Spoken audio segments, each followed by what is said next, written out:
The show starts in 10,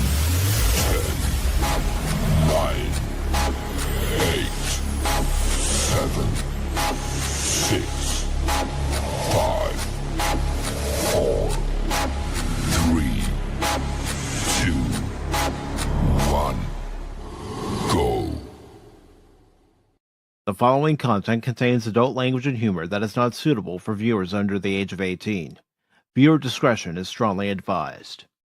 The views and opinions expressed during the following video content are those of the individual and may not reflect those of others. Pop Talk is where it's at, baby.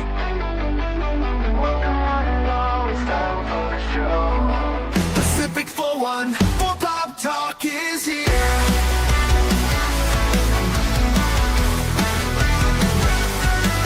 Sit back and relax and join the conversation.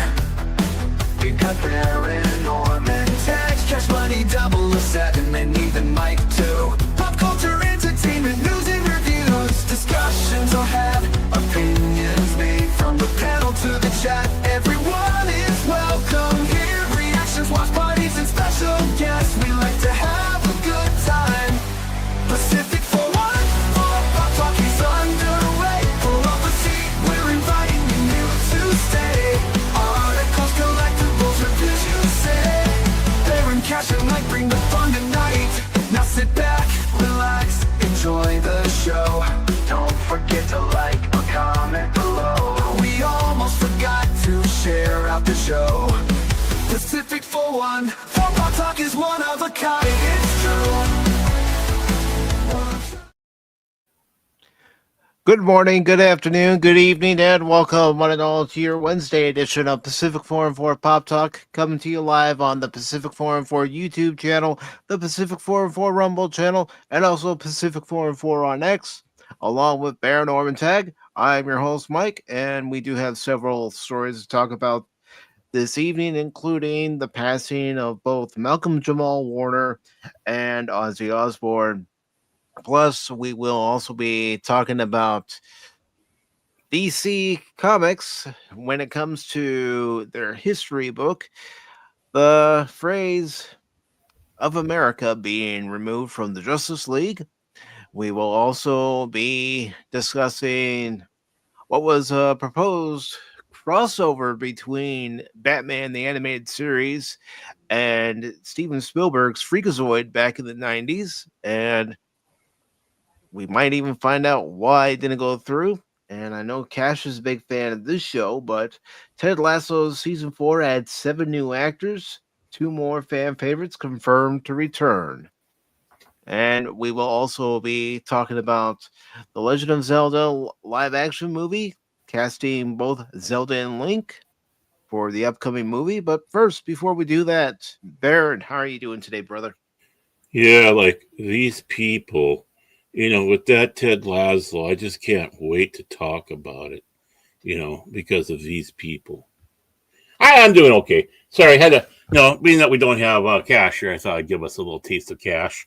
I'm not doing too bad, at all. Dodging raindrops and lightning bolts. But other than that, hey, getting by one step at a time, one swim at a time. So raindrops that time of year. Falling on your head? Yeah, they do. They do around here right now. And it's going to be that way for a few days, I guess. So, hey, that's okay. I'm inside. I'm dry.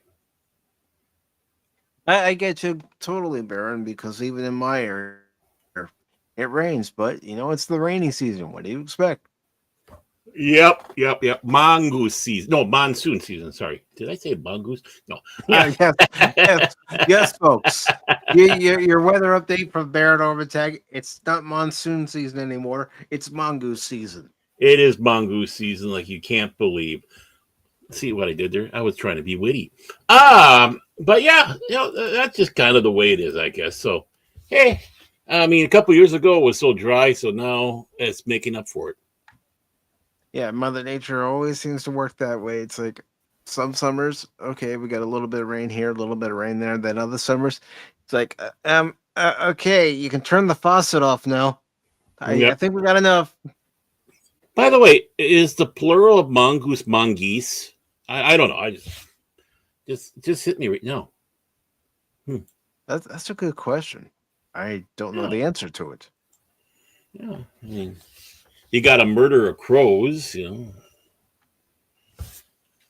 You got the The Stooges plural of of Pop moose. Talk. Yeah, the plural of moose is moose, not meese. So I don't know. I don't know. Let me look that up. I mean, I've got the computer right in Okay. front of me. Got the information I can gather. Look at what I did there. Look what I did there. And of course, we'd have, while he's doing that, I just want to sit back and say hi to DJ Ronnie G. Watch your mouth. Watch your mouth, DJ. I'm not a gentleman. But good to see you here, our technical advisor of Pop Talk 414. He is our geek boy of knowledge of electronics. And he's only electrocuted himself twice this week. So that's doing pretty good. Pretty good. 1.21 gigawatts of electricity. Yeah, you know how many times we had to rescue him from his time travels? That's getting tiring. It's getting tiring. It really, really is. I'm trying to get that information. Being a little slow today. Well, But that's what you get for using Bing. It says the plural of mongoose is mongooses. Okay. All right. Okay. Okay. So yeah. I'll show everybody too, so they know I'm not making it. Oh, I'm not. I don't think you make. Yeah, I mean, so you have goose, and geese, but when you have mongooses, mongooses, it should be mongoose. You know what? I think we need to go out there and start a petition to change it. That the plural of mongoose is mongoose. Okay, it can be that here on Pop Talk. We're calling it mongoose, and every English teacher in the country around the world is going to be shaking their head, going, "What's wrong with these guys?" Yeah, as if we were known for our perfect English and diction. True. I know I'm not. But I ain't heard nothing about that there, don't you know? But what else has been going on since the last time we talked on Sunday? Yeah, just here or there, getting food, going to physical therapy, stuff like that. And other than that, yeah, it's just been kind of that type of stuff. Right. And speaking of terrorizing the dogs. Speaking of physical therapy, how have those two appointments gone for the long suffering? Oh, they've been going good. I mean, she can outrun me now. Well, she did bitch about the last time, and I don't blame her because I think she kind of went in there a little cocky. So they really worked her. Afterwards, you're going, "Oh my God." And it's like, they worked you, didn't they? Yes. And it's like, yeah, that's what their job is. They're not there to be your friend. Mm-hmm. In fact, all PT, if you, as I've heard it, if you are in business as doing PT, performing physical therapy on people, you have to have a level of sadism. And they do have that test about sadism. So if you're not a sadistic, you don't get the job. But the more sadistic you are, well, you're going to go up in ranks. Not only that, they're going to see someone who's coming in feeling good, going, "We're going to wipe that smile off your face." And heaven help you if they've had a bad day. It's like the boyfriend or the girlfriend did something or whatnot, or trying to get in, or like me having Thursdays. Heaven help you because they look at you as their stress reliever. I will break them. And they may even say this to you, Baron, or at least to the long suffering. There's only two ways out of my command.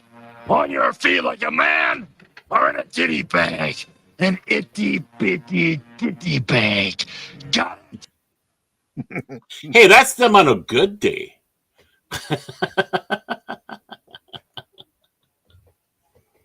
That's them on a good day.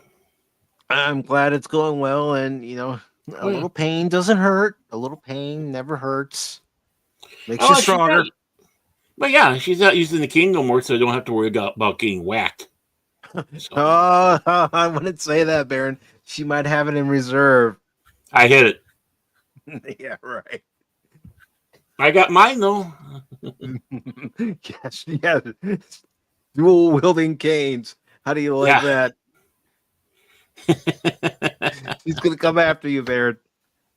Yeah. She stole my cane once. Can I have my cane back? You let me use it. You don't make it sound like I stole it. Yeah, I did let her use it.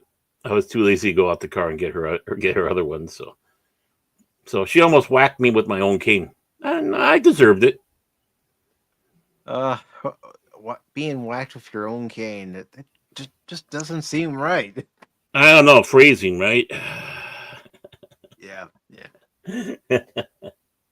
But if you're ready, we can go ahead and get into this first article, and everybody can give their thoughts on it. Ready? Okay, I guess so. I don't know what the first article is, so let's roll. All right.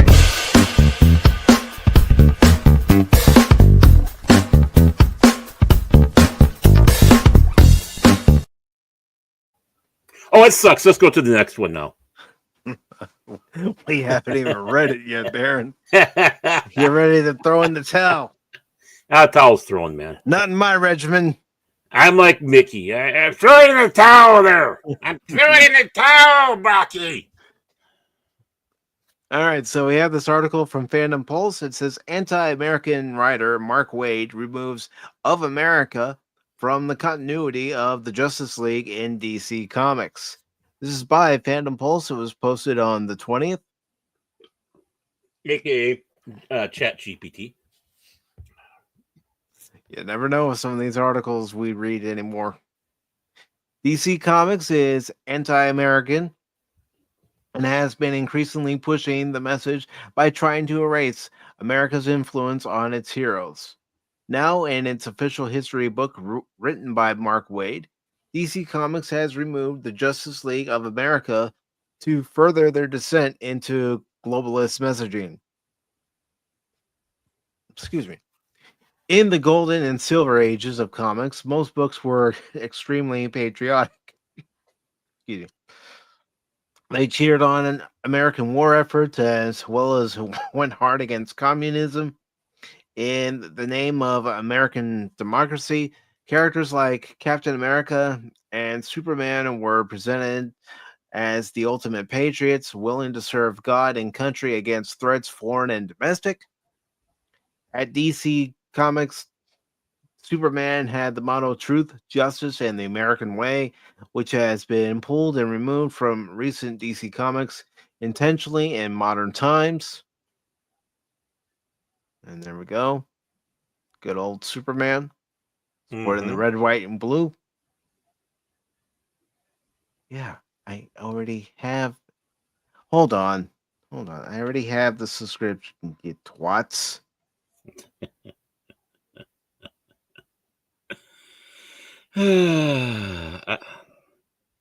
Hold on. You burned it already. I kept it on for one day because I saw this article and I wanted to talk about it. I don't blame you. But coming from them now is truth, justice, and the capitalist way. Give me your money. Yeah, that is the truth. That is the honest truth. But isn't that how we all live, how we all survive, by making money? No. We should listen to that Zohan in New York City and whoever that guy is that's running for mayor in Minneapolis. We should just, everything should be state run. We don't need any money. We just go to the government run stores and get what we need, and we'd be living in a paradise. We can sit around and contemplate Billy Button lint and various other stuff. Don't have to. We do that on stream, Baron. We contemplate Belly Button lint. And, how many Sometimes we can look at the same thing over and over again, and I pulled out a triple sized one the other day. I interesting. call him Hank. I call him Hank. Call Hank. Mhm. But yeah, it's just. Well, I mean, I'm going to hold back, but if you're going to be doing a history book on, You've got to include all points. yeah, Justice Society. I mean, oh God, there's just been so many organizations, and again, like you said, patriotic and such. But why should we be patriotic? We have been having a couple generations being told not to be proud of your country. You live in a shithole, and other places are far better than this. And if that's the case, why is everybody trying to run here? I mean, honestly, uh, it don't it don't figure out for me. It doesn't add up, does it, brother? No. And I got it fixed. Yay! I won't have kittens again. All right. In the golden age and silver ages of comics, most books were extremely patriotic. They cheered on American war efforts as well as went hard against communism. I know I'm reading the same part again, but I'm just doing it for my sake. In the same name of American democracy, characters like Captain America and Superman were presented as the ultimate patriots willing to serve God and country against threats, foreign and domestic, of course. Mm-hmm. Now we'll get back to the meat of all things. For Superman, 2021 marked the beginning of a downfall as Chief Creative Officer Jim Lee announced in the virtual fan event DC Fandom that Superman's iconic motto of truth, justice, and the American way would change to truth, justice, and a better tomorrow. The company, That sounds so lame it is lame. and cringe. No lame. It is lame. It's like that's like so. It's not Superman. It's super. It's like I'm not better. Whatever. Yay! And how are you doing today, Wolvie? Hope your day is going well, and I hope you don't have to, do jury duty anytime soon. Oh, is he? Was he called up? He got a summons for jury duty. Oh, you poor bugger. But goes on to say here in the article, the company then put out a press release saying they wanted to better reflect the storylines that we are telling across DC and to honor Superman's incredible legacy of over 80 years by building a better world.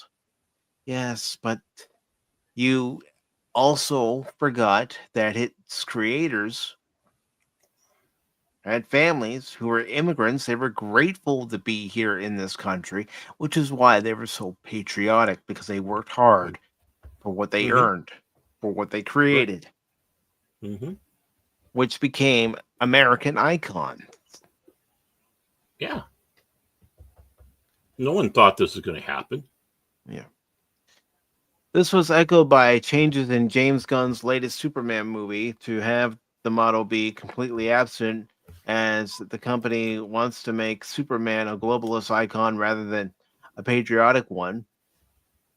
The Justice League has undergone a similar pattern, which fewer have noticed because of its less iconic nature compared to Superman. DC Comics' Super Team book featuring characters like Superman, Batman, Wonder Woman, and Green Lantern was first called the Justice League of America in the Silver Age, echoing Mm-hmm. the classic team book, The Justice Society of America. However, in the 1980s, it was changed to Justice League International. Mm-hmm. But it did come back as Justice League America. So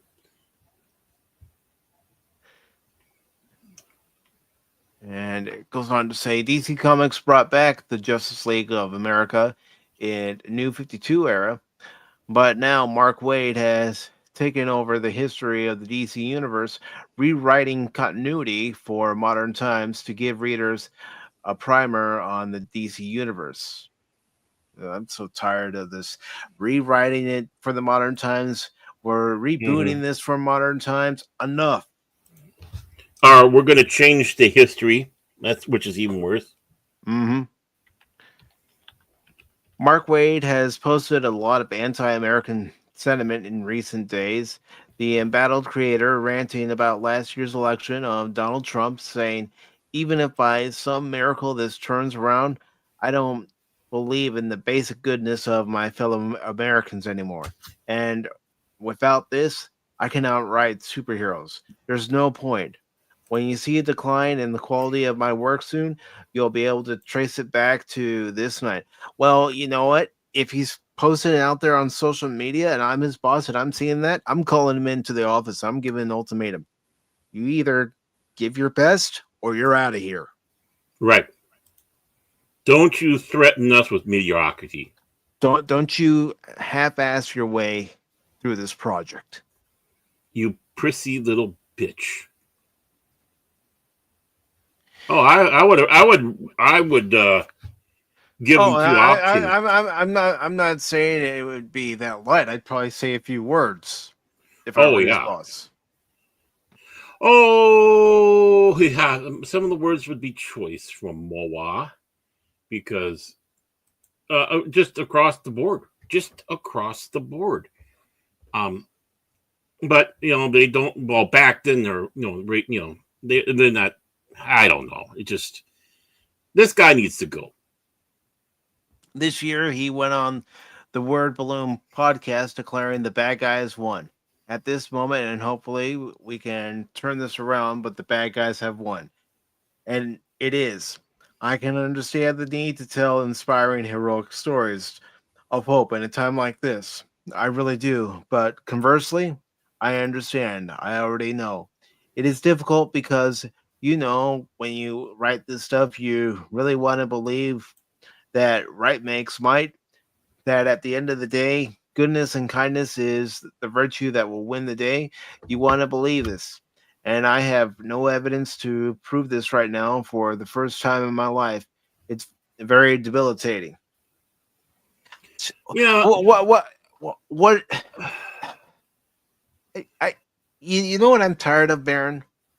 People who are in their 30s, 40s, 50s, 60s, 70s in some cases, acting like 5-year-olds, 2-year-olds because their candidate didn't win.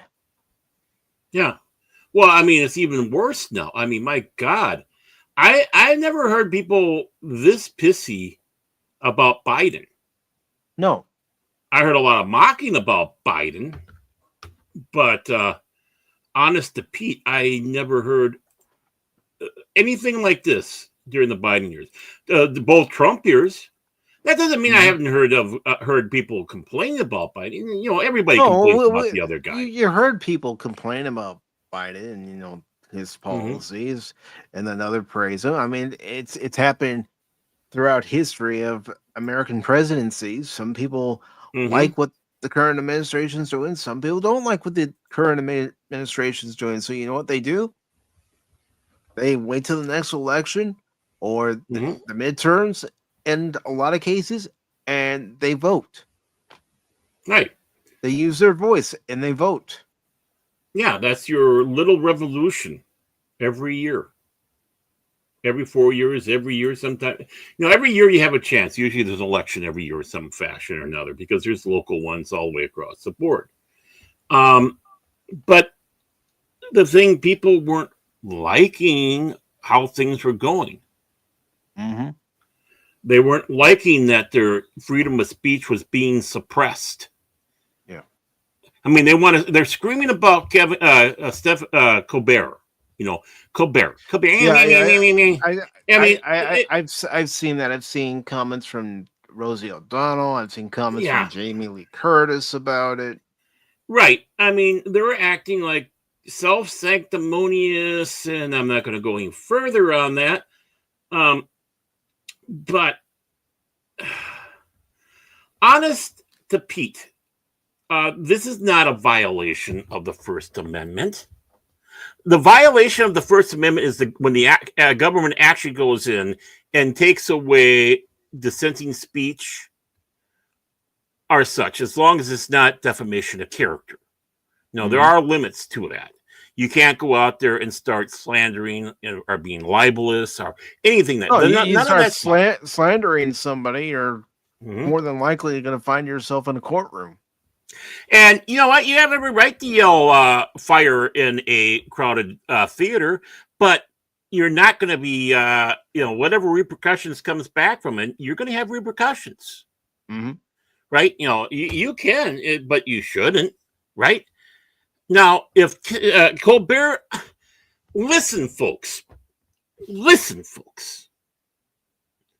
If Colbert truly was being treated so horribly and being yanked off, and he should be, to be honest with you, he should. Yeah, with the way he's reacting to this, the current heads of CBS should be looking at him and say, "You know what? We're not going to give you till next May." Right, and that's just it, and that's the reason why they were being nice and letting him ride out his contract. If he was being really honestly put down upon, he would not be given a little over a year to be able to get his ducks in order and really snazz it up and make sure that there's a place for him to go. People in the entertainment industry do not necessarily have that luxury. You walk into the freaking office, you get your show done usually, and then they walk in and say, "Hey, guess what? That was a great show. It's also going to be your last show. Don't let the door hit you on the way out. Don't go away mad. Just go away." Honestly, and this is the reason why. So you don't have him out there screaming "F you."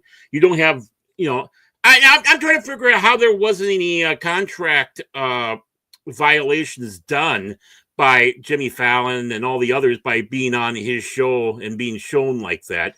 Because were they actually on his show? Because I saw a video of that too, and it looked like what anybody could do. Okay, we have the studio, we can set up these chairs, have this fake studio audience, and have you guys being shown on camera. I don't know. I don't watch late night. I haven't watched late night in 15 years.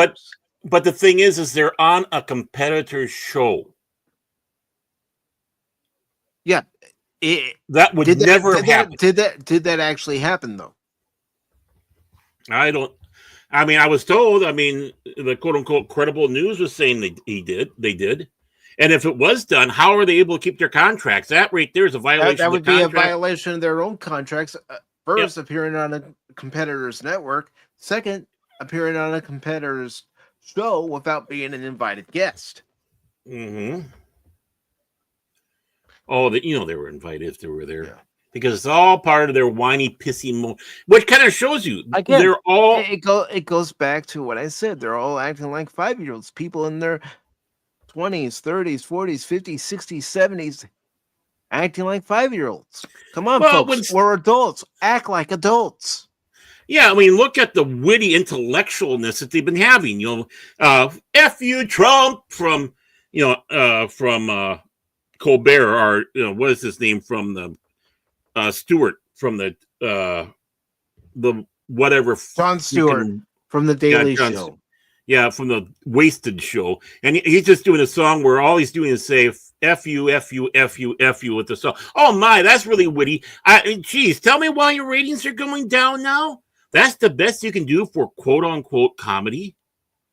I wish I had a sound clip of Seals, because that's probably who was enjoying it. The clapping Seals.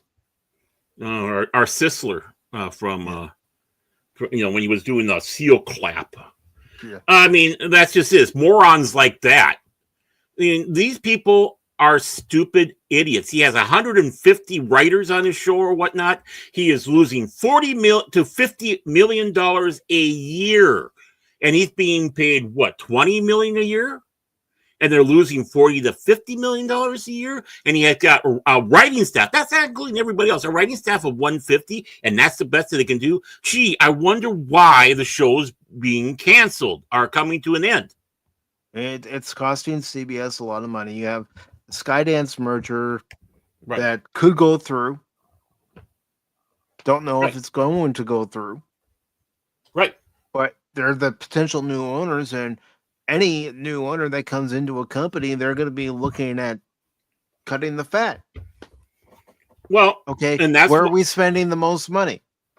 We're spending it and, here, here, here, here, and here. All right, get rid of them all. yeah. Well, I mean, especially after his little pissy tirade, like a little fucking prick. You know, they should have sent the two gorillas out there and tossed them out the door and say, "You're gone," because that in by itself can threaten that sky dance. Mm-hmm. You know, if he would have played it cool, if he'd be playing it cool, right? And gone up there and really started pounding it, maybe Skydance would sit back and go, "Hey, man, he's showing improvement. Maybe, just maybe." I mean, when you hear that your station or your network or your show or whatever is getting new ownership, you have two choices. You can either go out there and really prove your worth like we used to do in the old days, or you can be a sack of shit like Colbert and not even have a chance. Mm-hmm. If Colbert would have actually gone out there and started bringing up a much more polished show, maybe drop some of the writers and keep some of the best ones, because too many cooks spoil the broth, right? All that, maybe Skydance, if this merger does go through, and sit back and say, he really they really got good there. Maybe we should keep it around. We should be going on here. Why should we let this show go? I mean, it's had some great hosts like Craig Ferguson and David Letterman. So we don't want that to fade away. We want to have this as our Tonight Show. But I mean, he killed it so bad that they're not even going to continue the show. Mm-hmm. You are not being pressed down by the president of the friggin' United States or any political the matter. Current administration, you're doing it Right. to yourself. Right. You're digging your own hole. Right.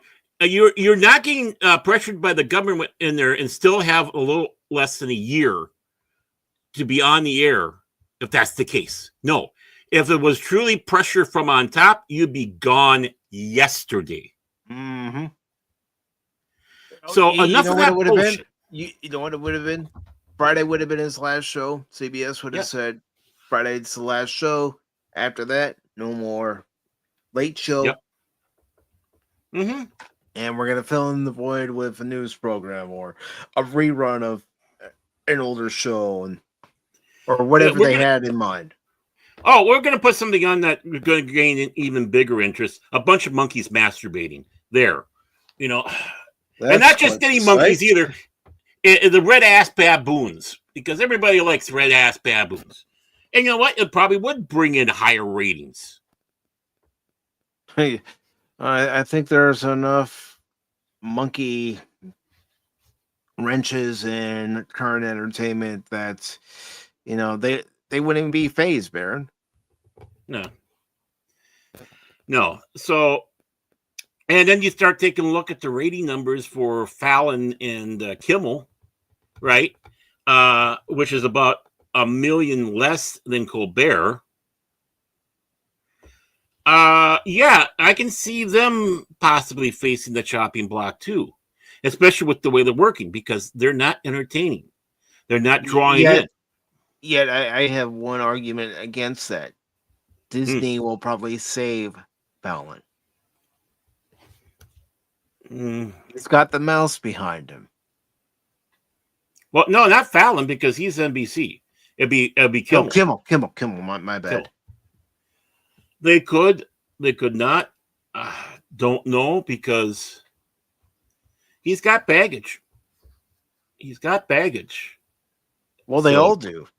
Yeah, they all do. I mean, when they open up their shows and the first words are out of their mouth are, "Well, you know what Trump did today? Trump did this." Yuck it up, folks. We're telling another Trump joke that you haven't heard in the last 8 to 10 years.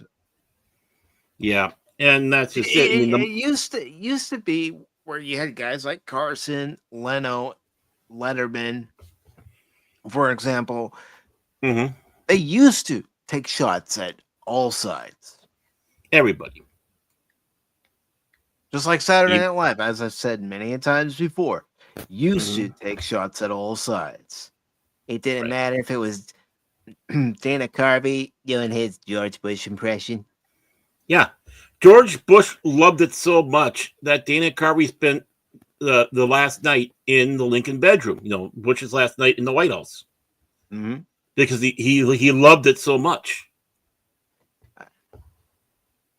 I mean, you had Phil Hartman doing his Bill Mhm. Clinton impression. Mhm. You had Daryl Hammond doing his Bill Clinton impression. I did not have sex with that woman. And then he raised up his thumb and give a wink. Well, Chevy Chase doing his Gerald Ford, even though it was Chevy Chase. They didn't even try to imitate per se. They're just, but it still was funny. It's like constantly falling down all the time. Yeah, I mean, all the way back to the beginning.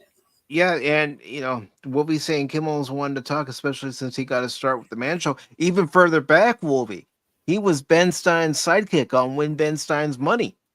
Yep. Mm-hmm. Then, of course, with K-Rock in L.A., he was a DJ there. Mm-hmm. Cash was his biggest fan.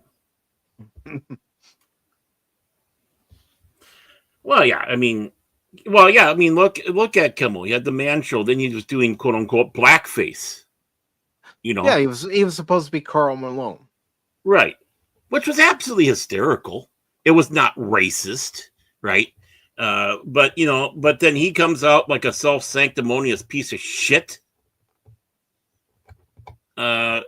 Kimmy, go after yourself. I know. I don't think with the state that the House of the Mouse is in, Mike. Though, I don't think they're going to try to save it.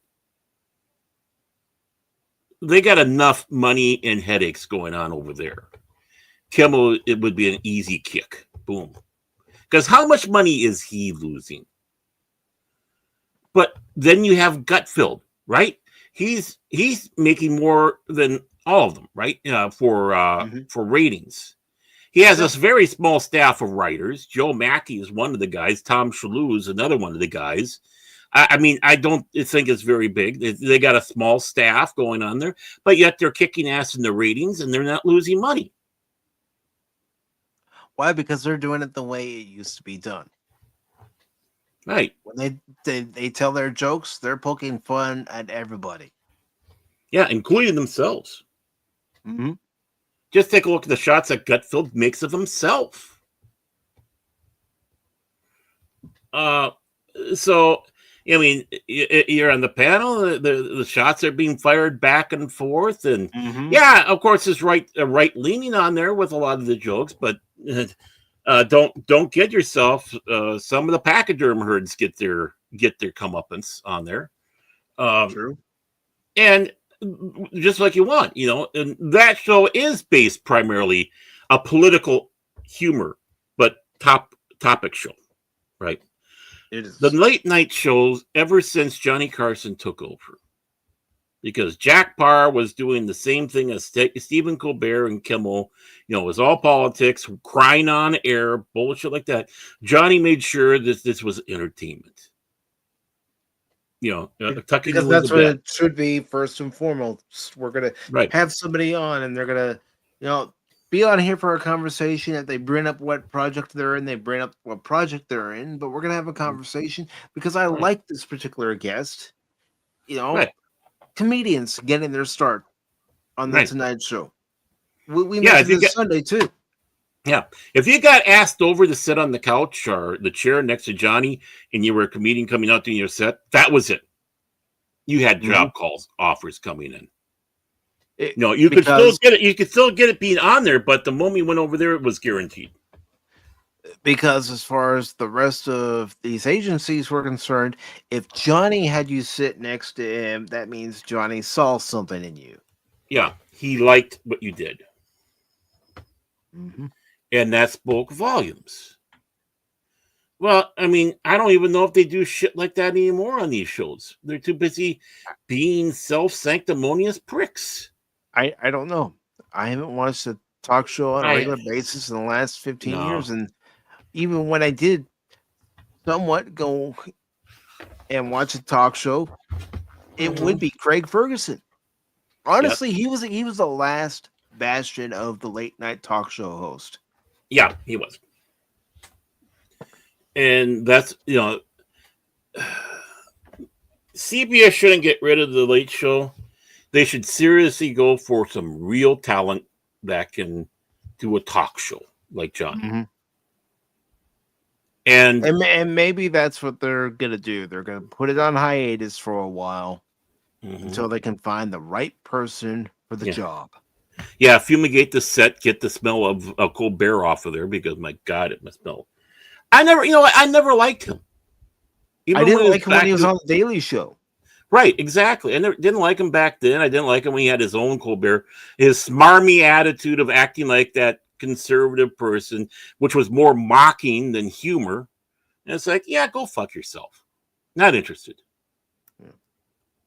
It's like, I mean, I don't mind having jokes and humor and poking fun at my side, but don't be a smarmy asshole. I want to see the shots taken from both sides. Okay, I'm going to poke fun at this person here, but I'm also going to poke fun at this person here. And don't think you haven't escaped my crosshairs, because you're right in my crosshairs right now. I know I am. I mean, it doesn't matter who or what. I mean, just like those two people that got caught on the Coldplay cam, I think they were more embarrassed that they were caught at a Coldplay concert than that the fact that they were cheating. To be honest with you, yeah. All right. And this guy's a head of the AI firm, and he couldn't AI himself out of there. Okay, back to the story. Nope. Huh? But finishing up the story, it says in this book, he's revealed that the new continuity has always simply been Justice League, and that there was never an of America to the title. Since it's a new history of the DC universe, it seems they're altering continuity through retcons again. This erasure is quite intentional and political in nature, as Mark Waid and DC Comics have continued to be. Losing the historical Justice League of America is just them turning their backs again on what iconic heroism actually stands for. And what do I think of Mark Waid removing of America? I think it's a damn shame. It's criminal as far as DC Comics is concerned, as far as their history is concerned, because that is a part of their history. What do I think about it? He can insert a lit stick of dynamite up his rectum. It nearly killed him. I think he's a piece of crap. Oh, he is a piece of crap. I mean, yeah, it was Justice League International, but even before, as things went on, Justice League of America came back. You had Justice League of Europe. You had, and it wasn't bad back then. It wasn't trying to whitewash out all the stuff when they were doing it there in the 80s. One of the big things was because they were getting an international group of superheroes. There was a purpose behind the name change. It wasn't just American superheroes. But this is an intentional spitting in the face of our nation, our comic book history, our superhero history. And it's because they're throwing a hissy fit. Their person didn't win. So because their person didn't win, it's time to take out anything that's American that can be even conceived patriotic. Right. So, but you know what? They have the luxury of doing it here in the United States where they can do this garbage, right?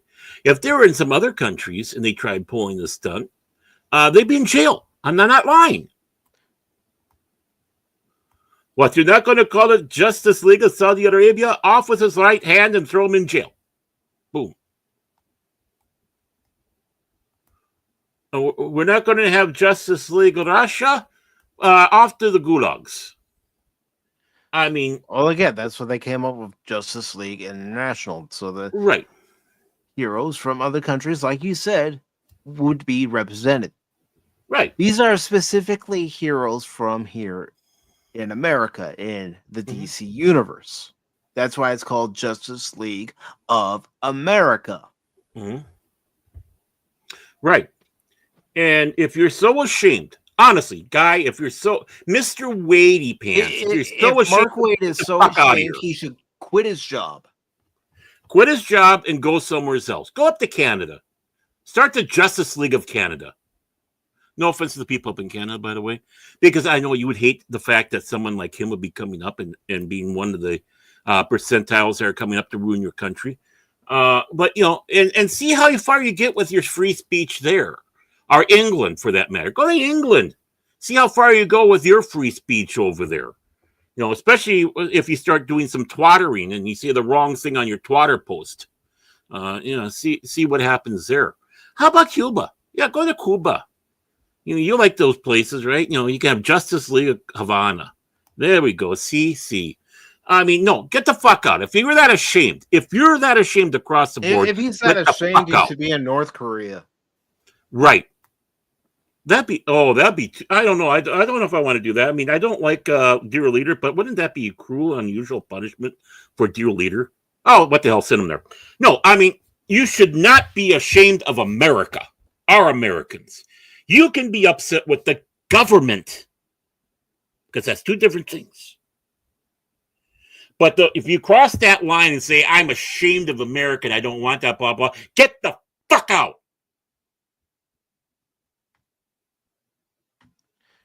It means you fight. If you don't like what the government's doing, you fight.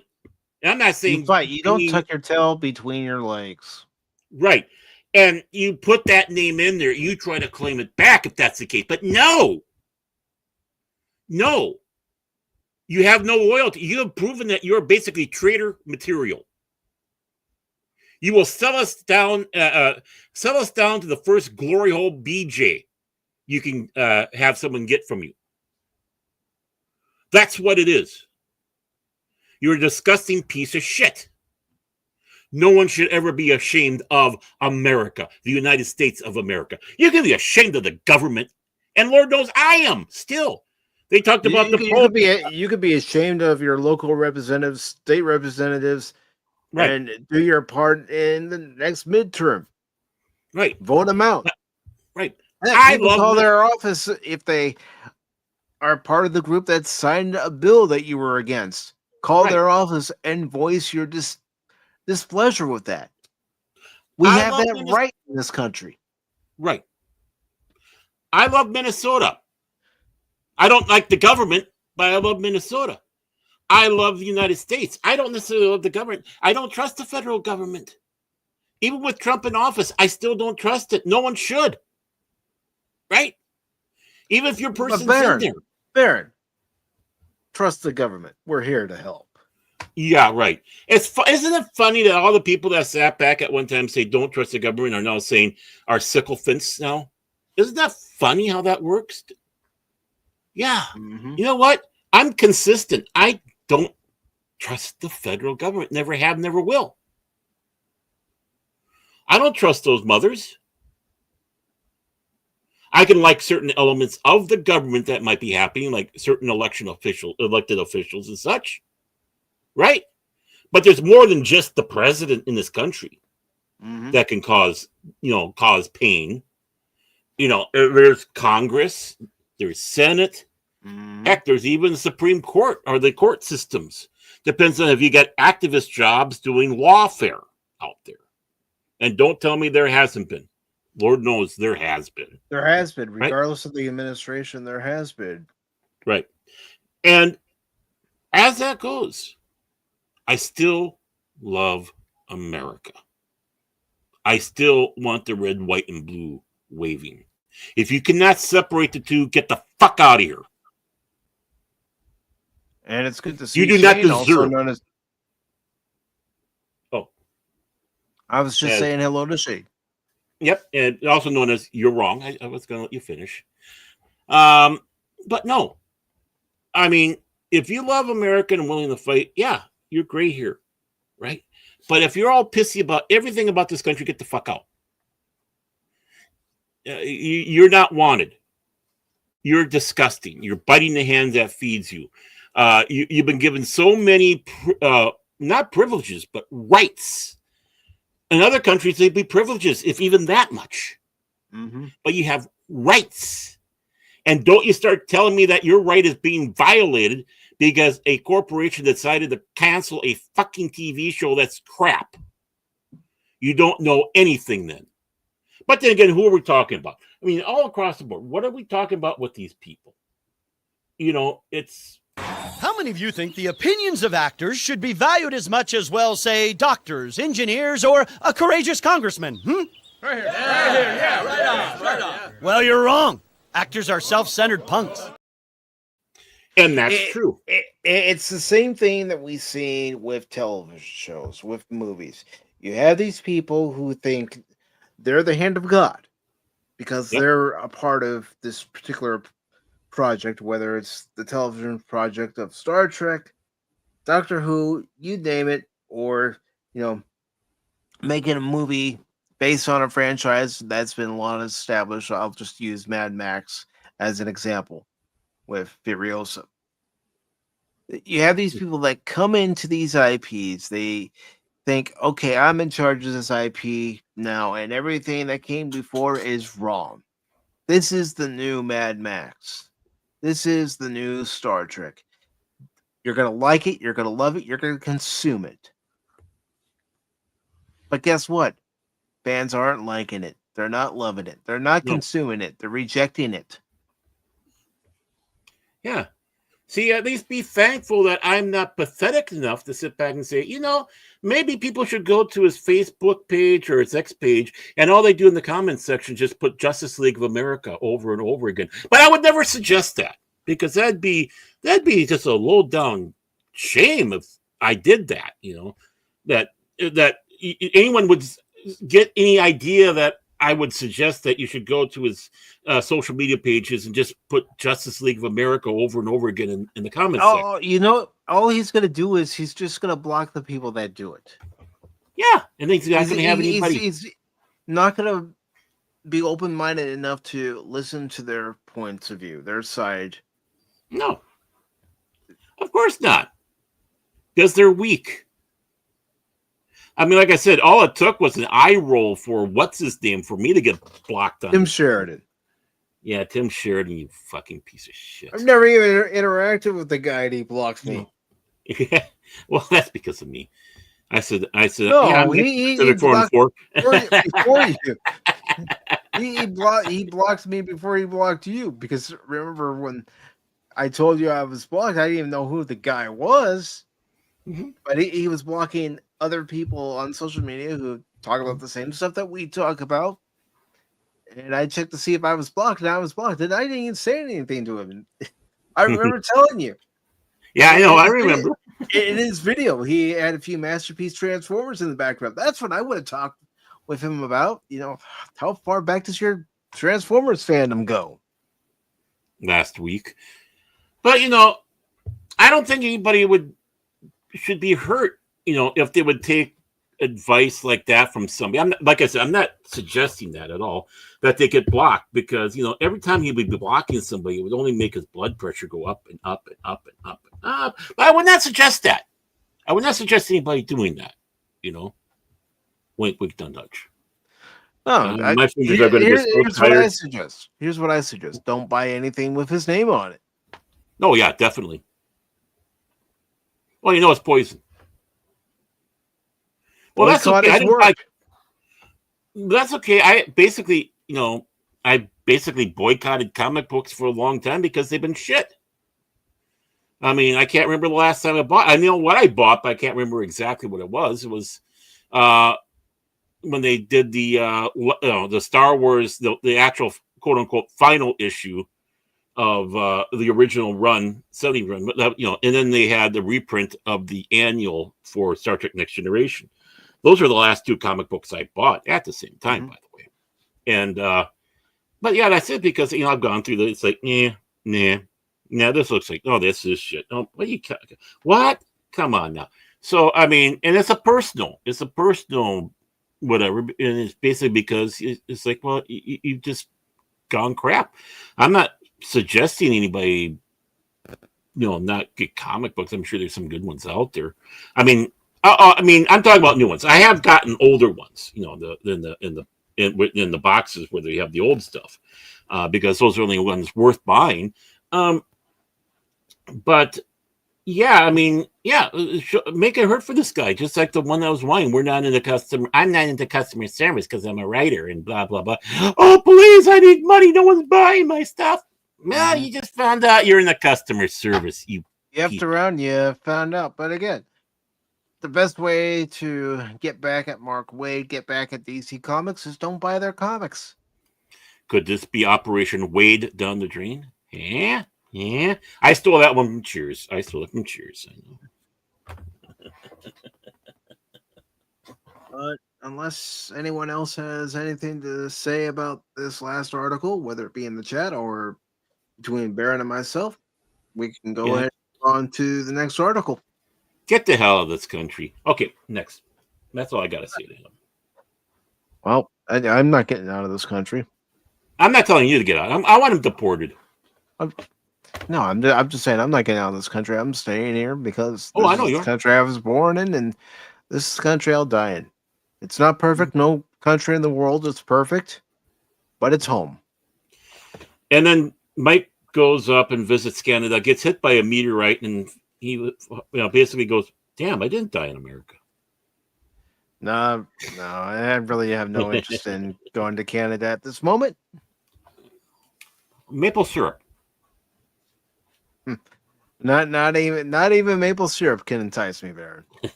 But let's go ahead and move on to our next article.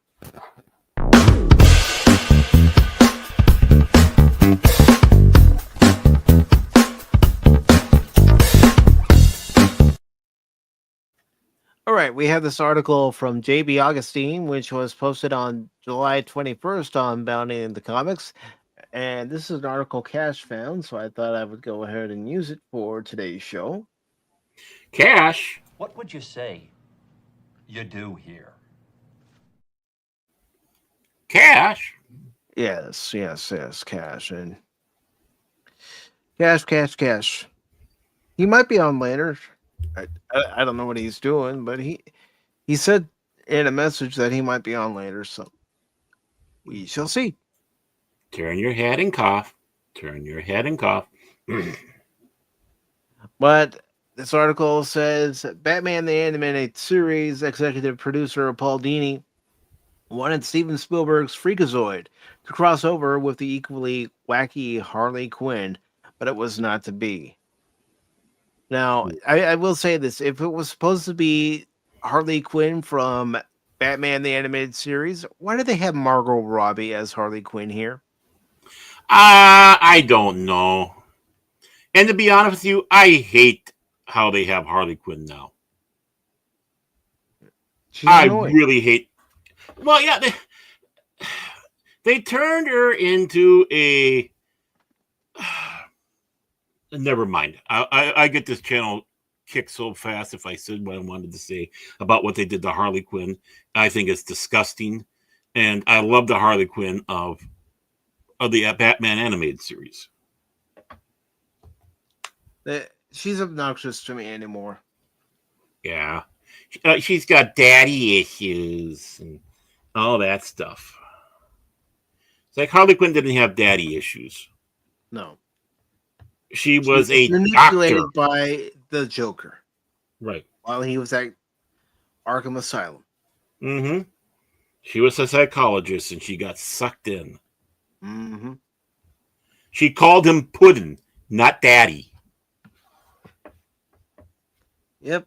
All right, so it says the zany kid show from the mind of Steven Spielberg called Freakazoid had a history like few other cartoons. First envisioned as a teen adventure with homages to Spider-Man, Bruce Timm was in conversations to chip in. He would bow out before long as the tone shifted and Warner Brothers television executives came calling with an offer to adapt Superman. Freakazoid nevertheless made it to air with the direction that's to Steven Spielberg's liking, and it had a nice little run for itself in the mid 90s. A few WB stablemates, including the brain and wacko of Animaniacs, came along for the ride. However, for a show about a sardonic superhero, you would think more characters from DC would pop up. That almost happened with a character from Gotham City who perfectly fit the show's tone. Batman the Animated Series co-producer Paul Dini mulled approaching Freakazoid makers at Amblin Entertainment about the possibility of using Harley Quinn. Sadly, crossing streams between studios, as he put it, via comic book was verboten. What if these universes met? Yeah, this is the Harley Quinn you guys needed to have. That would have been great. It would have been hilarious. Freakazoid was damn good. It really was. It doesn't get the love it deserves. And the theme song was catchy too. Yeah.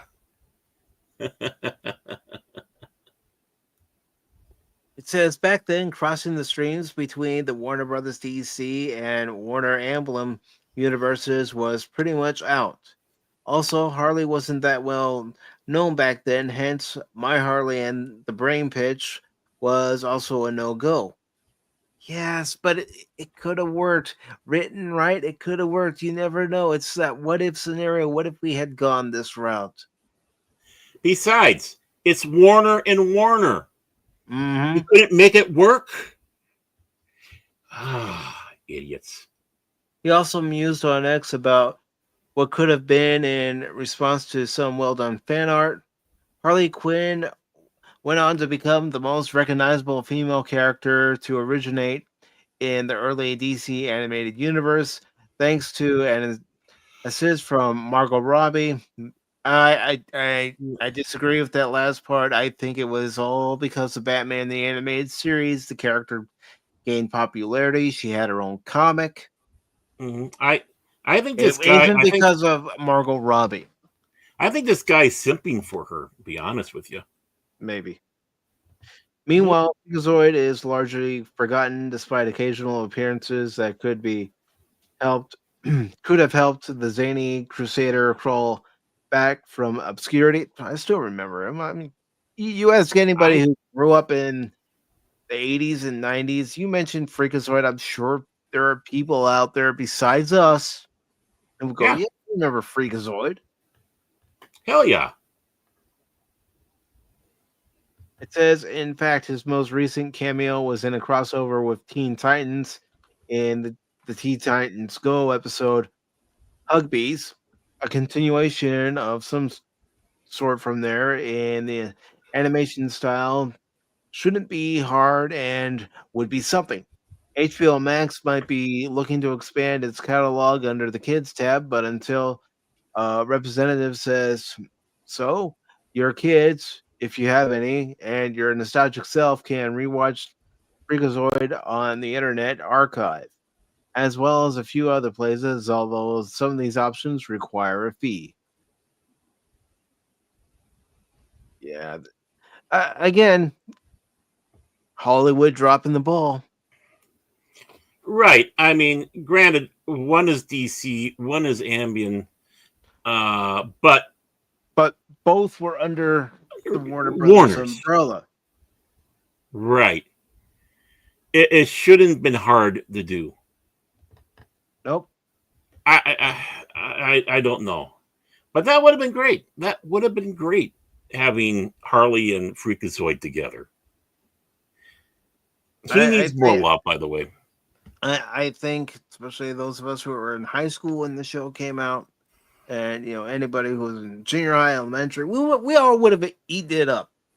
Because even if I had friends who would talk, and we would say, "Hey, did you see that latest episode of Freakazoid? Did you see that episode of Earthworm Jim, Animaniacs, whatever it was?" Damn, I wish I was in high school or junior high at that time. But yeah, Earthworm Jim, the Tick, Freakazoid. I mean, there were so many, and it'd be great to see Earthworm Jim back, or at least seeing those old shows, Freakazoid as well, because I mean, they were funny. They're just, this is going to sound odd, but even though it was semi-satirical, Captain Simeon and the Space Apes, Jerry Doyle providing the lead voice, but you had people like Malcolm McDowell, and you had people like David Warner doing voices in there. I think Michael Dorn might have been doing voice in that one. I can't remember. I could be wrong. But I mean, notable people playing the voices. But I always thought that was fun to watch, the Captain Simeon, the Space Apes, or even Bucky O'Hare. I watched Bucky O'Hare because it came on. It's around the same time as Teenage Mutant Ninja Turtles, so you have these companies going, okay, Teenage Mutant Ninja Turtles is hot. What can we come up with? Bucky O'Hare. What about Biker Mice from Mars? What about Street Sharks? Yep. Captain Simeon, others like that, exactly. And I mean, they need more love. They really do. And they shouldn't be hidden. But the thing is they had quality animation, unlike a lot of stuff we have now.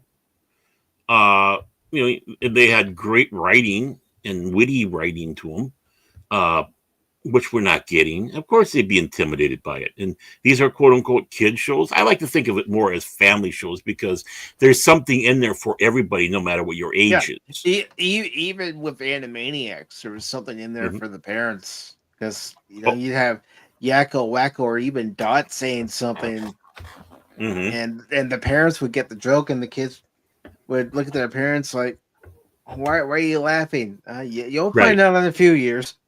Yeah, it'll hit you. It'll hit you exactly, and that's what makes a lot of shows great in that aspect. It's like they're not dumbing down the audience, right? They're realizing that other people other than the kids might be watching it. We don't want them to poke their eyes out with a fork. So let's throw a little bit of this in here and have fun with it, so everybody has a chuckle. I mean, SpongeBob was notorious for that. I don't know about now, but it was notorious. I mean, heck, Finding Nemo, that had jokes in it that you can remember. My friend and I, when that movie was playing in theaters in 2003, we originally wanted to see Bruce Almighty, but there were no more tickets left for the showing that we wanted to go to, and we couldn't wait for the later showing. So what we did is we decided, okay, what movie can we go see? So we decided, you know what, heck it, we're gonna go watch Finding Nemo, and it was us, we're all in our 20s, people in their 30s, and parents in there, and we found the movie funny because when there was an adult cater joke, we all got it, and the kids were like, "Why are they all laughing?" Hi, Lady Miss, by the way. Well, yeah, I mean, good Wednesday evening, afternoon to you, Lady Miss. Hope you're doing well this particular day. One of my favorite episodes of SpongeBob is the Krusty Krab training video. I mean, that was definitely geared for teenage up and a lot of that humor. Anyone who had to go through and watch those at one time. And the best caveat about that was they got the guy who usually did the narration to those to do it for them too. I mean, the Krusty that is one of my top 5 episodes of SpongeBob. Is that one? Well, it's true. We've all had to sit through a video like that. I'm sure you had to sit through a video like that when you worked your first job. I know I did. Lady Miss probably did too, and it's like, oh gosh, this guy's voice. Can you just get on with what's expected of me of the job? Exactly. Well, that's the writer's fault. The poor guy just has to read the script. But it's even fun when you have forklift training videos. It's like, Now, Baron, please don't ride the blades. did You any don't of us let listen someone to else forklift? ride the blades while you're driving the forklift. Yeah, whoever listened to that shit. And besides, we didn't ride on the blades. We just put a pallet on there. So it's Yeah, like we weren't stupid. that's what. When I worked retail and we had to get into the truck, especially around Christmas time to get some of the merchandise off, we would ride a pallet up, and once we got to a level, we would get off, and then whoever was driving the forklift, because usually there was a pallet jack with that pallet, they would Mm-hmm. back up, and then they would get the pallet and pallet jack into the truck so you could take it off and get the Mm-hmm. merchandise. Or in some cases, what we would do is we would ride up with the pallet and pallet jack, take the pallet jack out, then the person would bring the pallet down and then put it in an area where it wasn't in the way, so you can then go in and grab the pallets on the truck, bring Mm-hmm. them as close to the edge as you could without having the pallet drop off, and Mm-hmm. leave enough room for the driver of the forklift to come in, get connected to the pallet, and then bring it out. Had to Mm-hmm. do that many times. And of course, it's always fun when you have the cage and you have to lift somebody up in the cage. They Yeah. like me for doing it because I'd bring it down gentle. Because when you got to certain spots, it would bump, as you're going down, especially if you're going too fast. So it's like I always brought them down nice and gentle, and they like that. I usually got, can you lift me up there? Ask him. No, he doesn't do it careful. He doesn't do it nice. It's like, okay. I should have threatened him, put him up there and go, okay, I'll see you in about 30. It's lunchtime. I mean, safety is a key thing. Of course, both of us have an experience working in the back room for a company and having to move pallets around, and Mm-hmm. you gain a lot of experience that way. You know exactly what you can lift with one machine, what you can lift with another, and what you should never attempt. Mm-hmm. Yeah, and a lot of us try to do what you should never attempt because it's like, hold my beer. I mean, I can remember one time. I'm working in the back room, and I'm going to get a pallet that's on the top of the rack in the back. And it makes it very interesting because where this rack is and where this pallet is, there's also a pipe. And one of our vendors, Ah. he's being a smart ass, Alex, saying, "Oh, he's not going to be able to get that pallet under there and off that top shelf there without hitting the pipe." I did it. Yeah, it took a lot of adjustments to try to get it just right, Mm-hmm. but I was able to do it. I'm not saying I was able to do it in one shot and didn't have to make any adjustments. I had to make adjustments. Yeah. That job, doing that, making sure it's coming down okay. 3 hours later. Well, depending on the pallet and the merchandise, because there was one time we had mattresses coming, and these mattresses were heavy, and you're looking everywhere in the back room, specifically at the top, to see, okay, where can I put this where it's going to be safe up there, where it's not going to fall off and hurt somebody. So I'm going back and I find a spot. And then one of the mattresses, Mike, what are you doing? I said, I've got an open spot. It's big enough, long enough, and wide enough for me to get these mattresses in there on the pallet. Big enough, long enough, and doggone people like it. Yeah. And he looks at it, he's all, you sure? I said, watch me. And I said it tongue in cheek, watch me just to, have someone behind me just in case, because it happened quite frequently where people would walk behind you, not even let you know that they're coming behind you. They just walk behind you as you're moving Yep. stuff. And how Idiots. many times, you have to tell them whenever you see somebody using this machinery and they're, slowly backing up, either wait there or let them know you're coming behind them so they can at least stop, so they don't have to make a sudden stop and whatever merchandise is on those Mhm. forks doesn't fall off because maybe it's not secured. Right. I mean, I'll be honest, I hated it when people walked behind me when I was using the machinery. It's like, Oh. don't do that. Mhm. Well, you have it under control. It's not about me having it under control. It's about the safety of you and everyone back here, making sure that that merchandise and other merchandise doesn't fall and Mhm. hurt somebody. Right.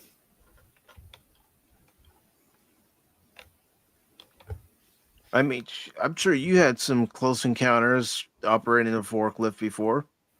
Oh yeah. Oh yeah. There are plenty of morons. There are plenty of morons. It pisses you off. It's a good thing I had some morals.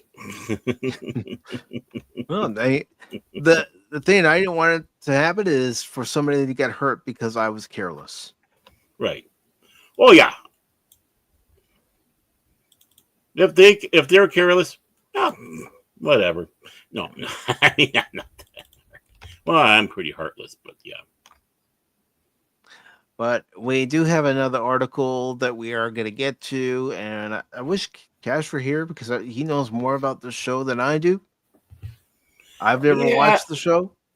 Mm-hmm. Cash. Oh, Cash. Hey, Cash.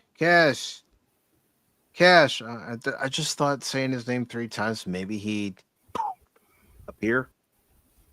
Well, yeah, except for one thing. You know what Cash is doing right now. Ah! It's not a liquid! It's a great many pieces of solid matter that form a hard floor-like surface! Ah! So let's go ahead and get into this article, and Baron and I will try to navigate it as best we can.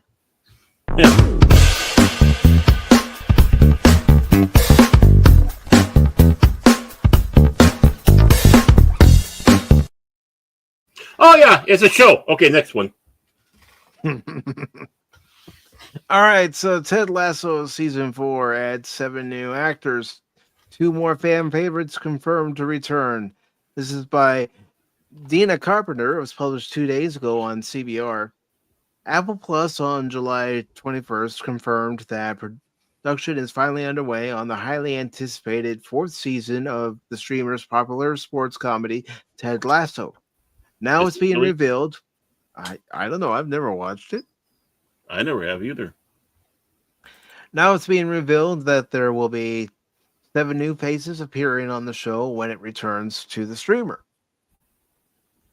In March, shortly after the news broke that Ted Lasso had been renewed for a 4th season, it was announced that the role of Ted Lasso's Jason Sudeikis' son, Henry, would be recast. For the first 3 seasons of the show, Henry was played by child actor Gus Turner. While a specific reason for the casting change wasn't given at the time, it has now been revealed who will fill the role of Henry moving forward. Expect a new Henry in season 4. Per Deadline, actor Grant Feely, who is best known for playing a young Luke Skywalker in the Disney Plus series Obi-Wan Kenobi, which was good in the first episode, then after that, Mm-hmm. And it's all because of that kid too. No, I'm kidding. I'm kidding, everybody. will be taking over the role of Henry in season 4. Feely's part of Henry is said to be heavily recurring, with the option of becoming a series regular next season, sources told Deadline. In addition to Feely, 6 series regulars have been cast in season 4, some of whom are likely to be playing for the new women's soccer team that the titular Ted Lasso will be coaching in the upcoming season. The 6 new actors include Tanya Reynolds, Sex Education, Jude Mack, Back in Action, Faye Marseille, Adolescence, Rex Hayes, Aisling, Sharky, Jurassic World Dominion, Abby Hearn, My Lady Jane. Honestly, and I know this is going to sound bad, I don't know who any of them are. So, Baron, Oh, if you don't mind, I'm going to go ahead and play your favorite clip. I don't know who any of those people are. I was just scrolling to it for you. I mean no disrespect, but No, it's not. I don't know who they are. I don't either. I don't. And it says Ted will be coaching a women's team this season. Per the official log line for Ted Lasso's 4th season, Ted returns to Richmond, taking on his biggest challenge yet, coaching a 2nd division women's football team. Throughout the course of the season, Ted and the team learn to leap before they look, taking chances they never thought they would. Ted Lasso concluded its 3rd season back in 2023, but fans were left wanting more. The 4th season was confirmed in March and filming began in July. Deadline reports that Juno Temple and Brendan Hunt, who play Keely Jones and Coach Beard, respectively, will be returning for season 4 of the series. Hannah Waddingham, who plays Rebecca Welton, Jeremy Swift, who plays Leslie Higgins, and Jason Sudeikis as Ted Lasso will also return for season 4. Hunt, who is also an executive producer on Ted Lasso, has been in the writer's room, but his acting deal wasn't finalized until recently. Temple's contract also took some time to figure out, as she is also set to star in Apple TV Plus's new series, The Husbands. Brett Goldstein is also set to return as Roy Kent in season 4. Deadline also reports that Sudeikis, Temple, Hunt, Goldstein, Waddingham, and Swift are believed to have 3-year contracts, suggesting that there will be a new 3-season arc for Ted Lasso. So if you're a Ted Lasso fan, you should be excited. You're getting the 4th season. Now, when is that 4th season going to air? It doesn't say here in the article. Well, didn't Crash say that the last season, that 3rd season, kind of sucked? Yeah. He and Crit both didn't like the last season. Yeah. I mean, and I don't know anything about the show, so I just know they loved the first 2 seasons and that one. And I love the fact that they're saying, and next season, so they're already eyeing season 5.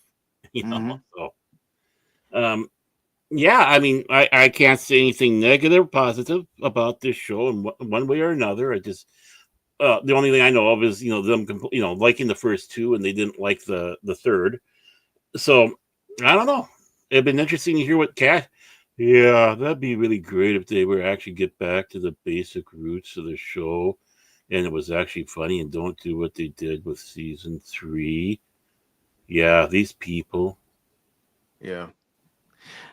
But it's not that I haven't heard of the show before. I have. I just. Oh yeah.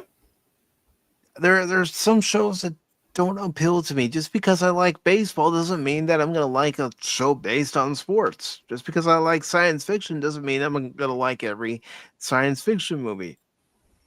But you have to. Don't be a traitor. You have to love them all. Every single one. Including Homeboys from Outer Space. Okay, I did like Homeboys from Outer Space. You liked it? I did. What do you expect? I was a teenager. That show sucked.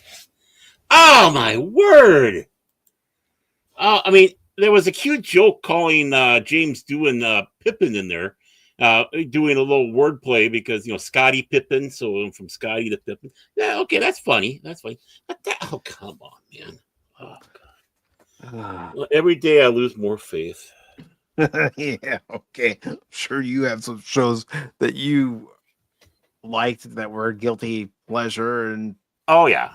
There have been. There have been. I mean, I was hoping that show actually would be good. I remember when people, before their show was coming out, in the circles and stuff like that, people go, yeah, this is going to be like America's version of having a red dwarf. This is going to be great, blah, blah, blah. It's like, oh, okay, having that humor like Red Dwarf would have. I mean, not a copy of it. They tried that with a couple, pilot attempts, but it's like, yeah, that'd be interesting to see. And then I watched a few episodes and I go, you gotta be fucking kidding me. And then they let James Doohan go like halfway through that season because Paramount was getting a little pissed off about, using the Star Trek character or, making it like a car. I can't remember, but they screwed Doohan over on that. But that was Paramount. You want to know why I watched it? Because Sherman Hemsley was in it. Oh, that's right. He wasn't he? I forgot about that. Who the hell did he play in that one? I'm looking it up. Give me a second. That show could have been really good. That show could have been. But you got to admit, Baron, there were a lot of crap shows on UPN. Yeah. Well, yeah. UPN was the toilet bowl almost. He played himself in one episode, and that was the episode I watched. And I watched it because of him. But who else was in it? One episode was Ethan Phillips. Because usually when Voyager was going off the air, they would have a promo for Homeboys for Outer Space. So I was looking to see who the next guest star was, and I watched the Sherman Hemsley episode. I watched the Ethan Phillips episode, and then I would watch the other episodes. And I liked the show. Mm-hmm. Yeah, I mean, I like this. The series was panned by critics. Fred L. McKissick Jr. of The Progressive, right there you can tell the magazine's probably or whatever is a brag. In an article on black focused television in the 1990s, described the show as Star Trek meets Amos and Andy. Wait a moment, I thought that was Code of Honor or whatever? Not Code of Honor. But... Oh wow. Code of Honor. Yeah. But also, Casey Kasem was in an episode as Spacey Kasem. Well, he was more than happy to sell himself out. Shannon Tweed was in an episode. Eric Estrada was in an episode. George Takei. Oh my. Oh my. Burt Ward was in an episode. Mm-hmm. Yeah, I was a teenager. I know. I'm just giving you crap. I know you are. You always give me crap. Yeah. You always gives me crap, folks. Hey, but at least it lasted almost a full season. I mean, only 21 episodes. Well, that was a full season back then.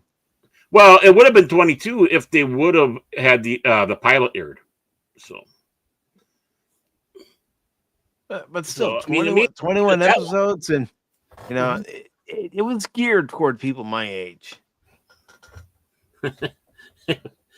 Yeah, I'm being nice. I know you're trying to be nice, but I hear that sinister evil Baron. The horns are peeking out. But the thing is it was drawing in better ratings than Colbert. I'm looking at the ratings. It was only towards the end of the show that it started dropping. It was like 2.81 million. But when it started out, it was 4.9, 4.8, 4.8, 4.1. I mean, a lot of shows would like those ratings nowadays. Yeah.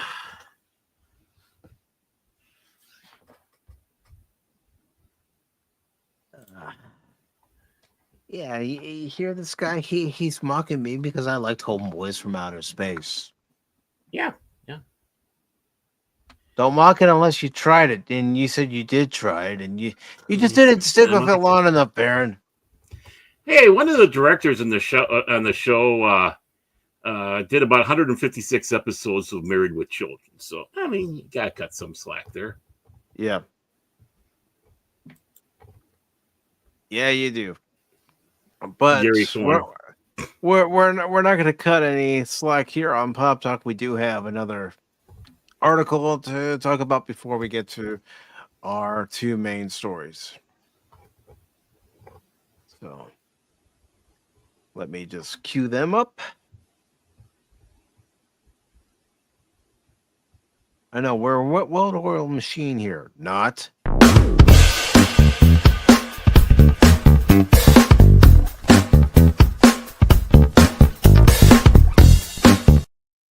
Homeboys in outer space. Yes, Oh, homeboys yeah, we're back. from We're outer back. space. We're back. Yeah. He questions me about my taste. I'd love to hear some of his guilty pleasures. In the sitcom universe that only lasted a season, like Homeboys from Outer Space.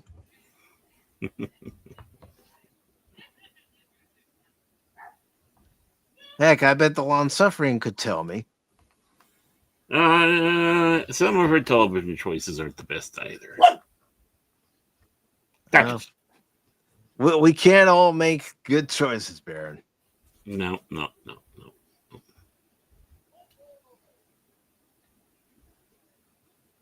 Yeah, they cast Zelda and Link, Tree Rock. Good to see you.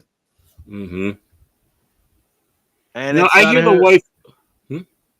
And it's not who some of the folks on social media were clamoring for.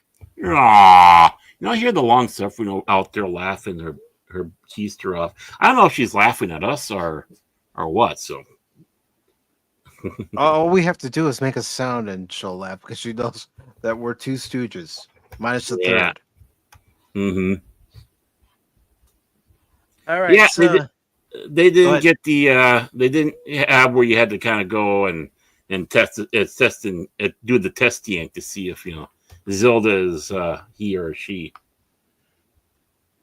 Honestly, I don't think Nintendo would have gone the route that a lot of fans wanted them to go because they're trying to appeal to a broad audience. Well, I don't even think it was the majority of fans. I think, we have the articles to read, but I think it was an actual attempt to try to organize from some of the groups out there to kind of sway them into doing that, that pressure thing. And Nintendo said, F you. Good. All right, so this is by Elise Schaefer. It was posted on the 16th. It says Legend of Zelda live action movie cast Bo Regason and Benjamin Evan Ainsworth as Zelda and Link. Never heard of them, but that's okay. You need up and comers. Oh, you need unknowns. Yes. Nintendo and Sony's live-action Legend of Zelda movie has unveiled its Zelda and Link. In a social media post on Wednesday, this was last Wednesday, Nintendo's Shigeru Miyamoto revealed that Bo Regason will be playing Zelda and Benjamin Evan Ainsworth as Link alongside what seems to be first look photos of the actors in costume. I am pleased to announce that for the live action film of The Legend of Zelda, Zelda will be played by Bo Regason, son, and Link by Benjamin Evan Ainsworth, son. Reads the post on Nintendo's official account.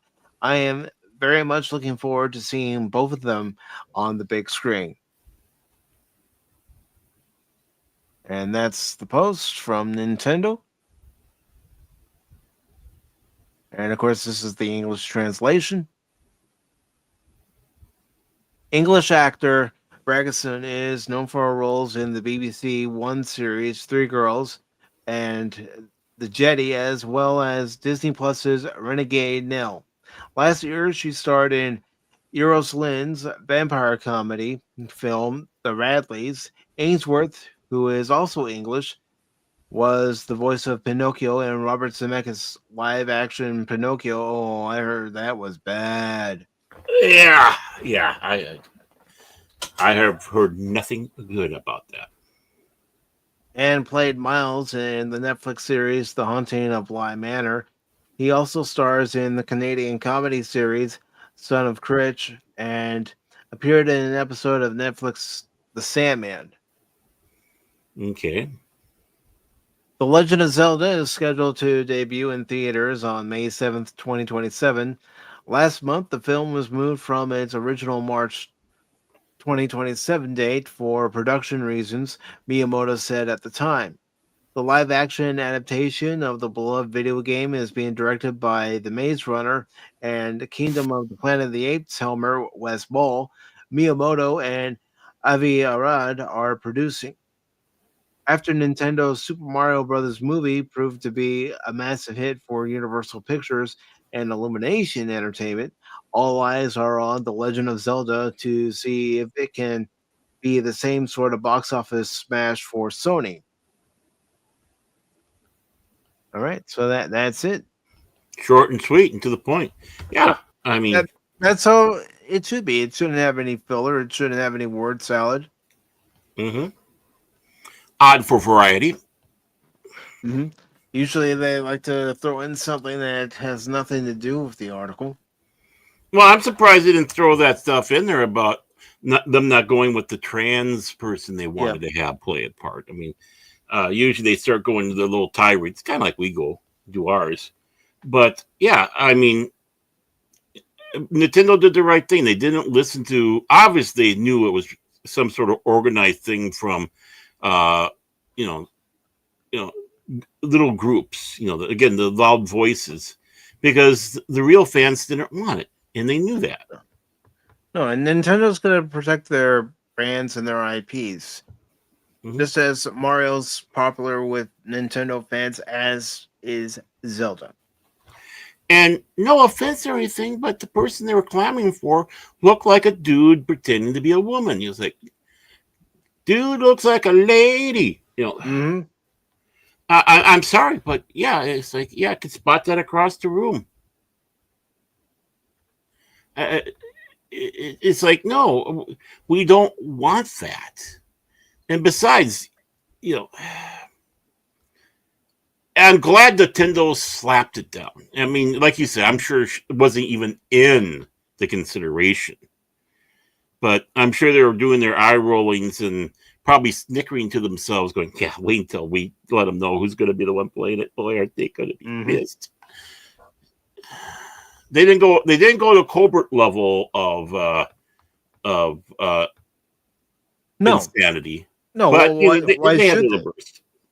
They did. The ones that wanted to have the trans, no, they didn't go to Colbert level of insanity, but they got there a little bit.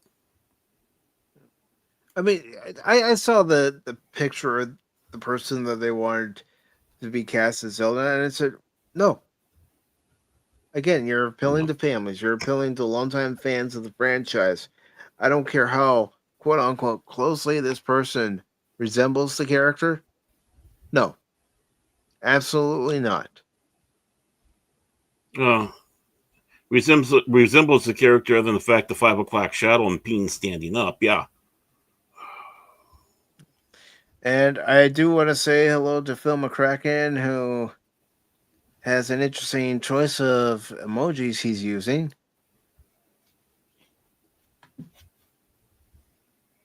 But I'm glad Nintendo has made their decision on their two main characters for the movie, and we will have to wait and see in 2 years. Yeah. No, not even 2 years, as far as what the movie's going to be like. Well, I'll let you on a secret on it, though. These Hunyucks that were pushing for that trans to play the role didn't realize they weren't dealing with the American subsidy. They were dealing with the actual Japanese. And the Japanese, majority of them, don't go for that shit. No. And it's like, whatever. You're going to get your nose out of joint. We don't care.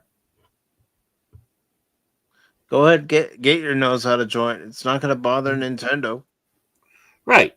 And it's not the fact... Nintendo's looking to make a profit from their games and from this movie. And to protect their to protect their IP. And it's like, no, Zelda was always a woman. We're not going to change.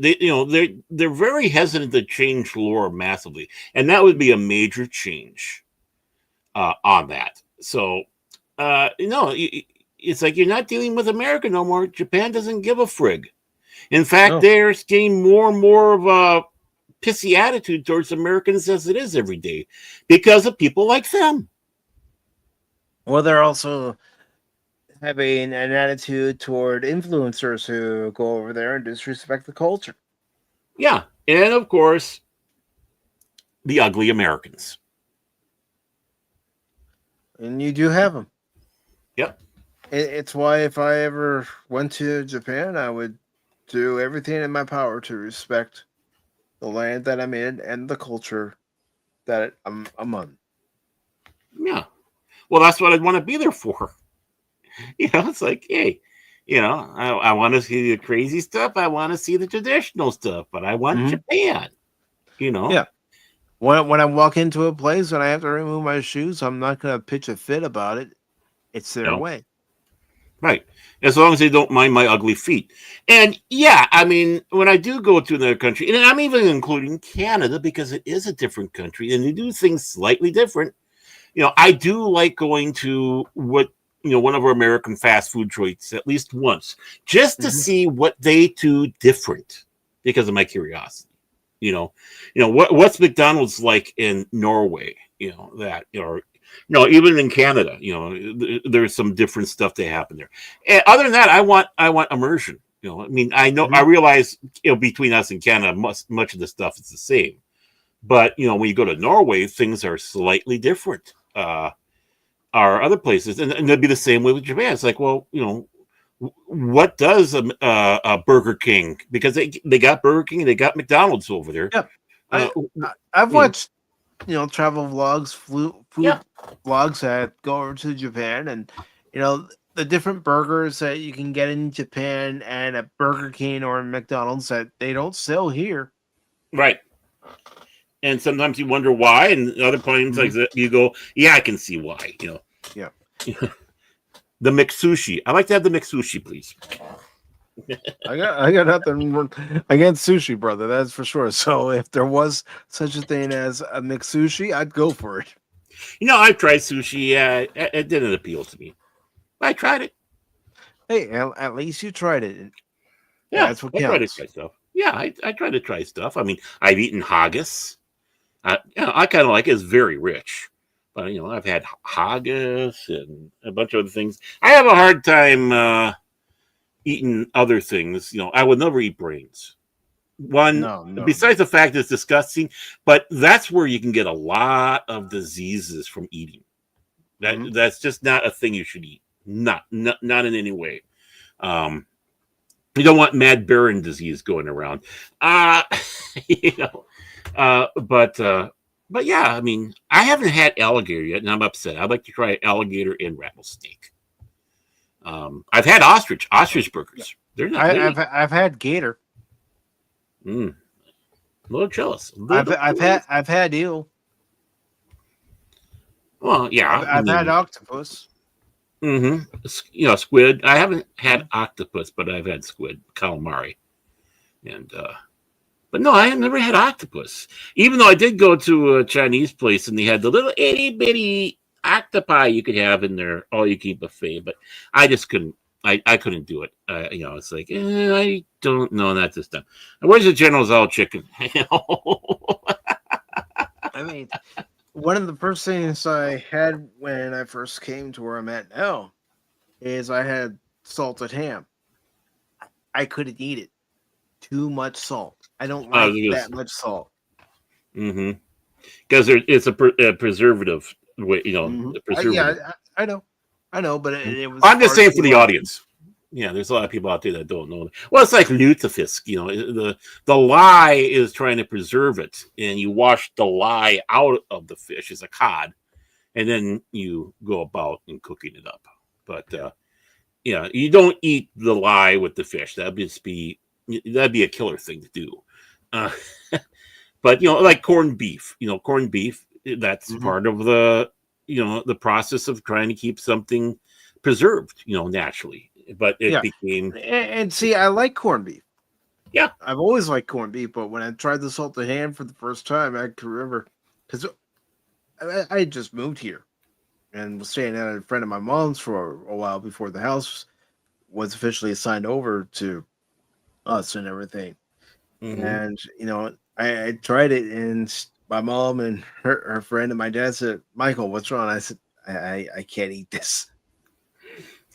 What? Is it not cooked all the way? I said, "No, too much salt."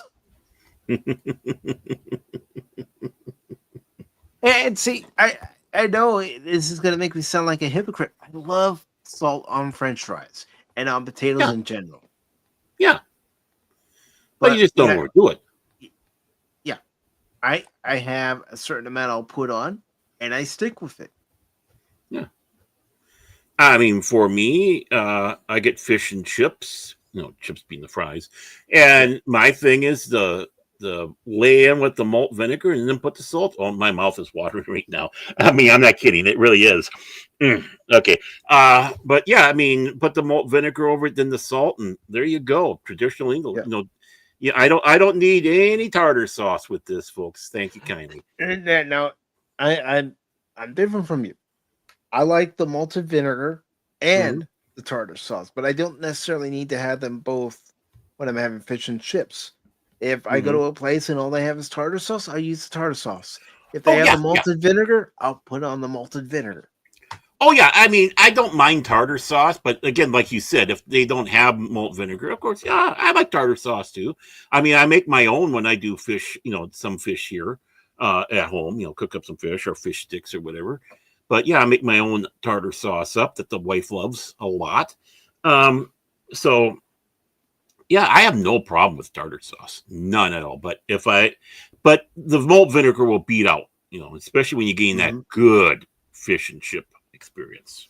Oh yeah, You used to go down to this place called Harbor Fish and Chips in Oceanside, California, and it was one of the first places my dad and mom went on a date, and it's also one of the first places when my mom got her first check from the hospital that she worked at, that she took my second cousin and her husband and family to get dinner. But you used to go there, they had a combo platter where you get 2 nice big pieces of fish, and then you'd get 2 nice big pieces of shrimp. And I'm not talking about these puny shrimp. They were big shrimp. And then jumbo. And you had a choice. You can get fries or coleslaw. I usually went with the fries anyway. Oh yeah. If it's a good coleslaw, I wouldn't mind that either. Now and then. But yeah, if fries, yeah. Yeah. But yeah. But you go to different places, you know what you like. It's like this one restaurant called Fish House at Veracruz, which unfortunately closed last month because like a lot of restaurants, they're not doing the business they used to do. No. People are saying the quality of food's still there, but with the way people are, they don't go out as much as they used to because it's expensive. Yes. But I used to go there. My mom would always get the red snapper. My sister would always, get either bass or, one of their white fishes, while I would always go with the shrimp and scallops skewer. I loved it. Yeah, that sounds good. Because they had their fire pit grill, and you could actually watch them cooking everything as they're doing it. And the first time I had it, it's like, oh, this is good. And I stuck with it ever since. Yeah, I would veer off every now and then, try, other things, halibut, and stuff like that. But you try other things for the halibut.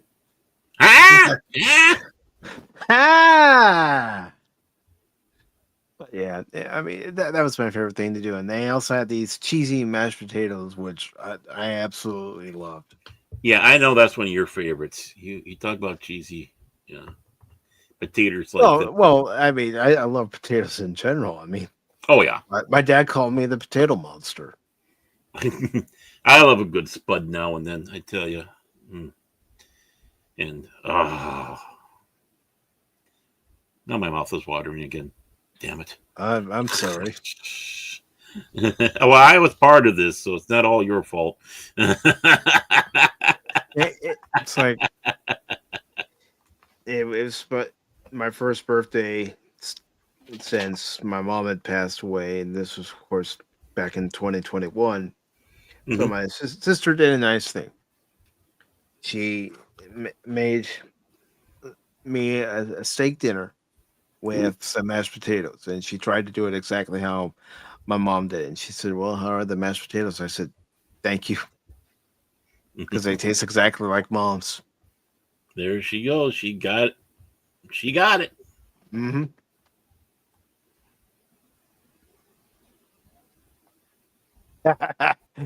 Do you see that, Baron?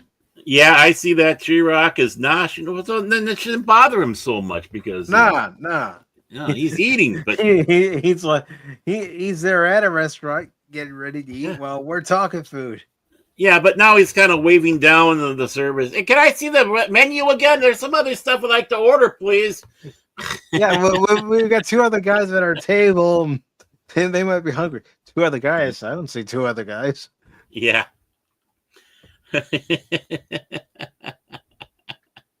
But He's going to look like Mr. Creosote at the end.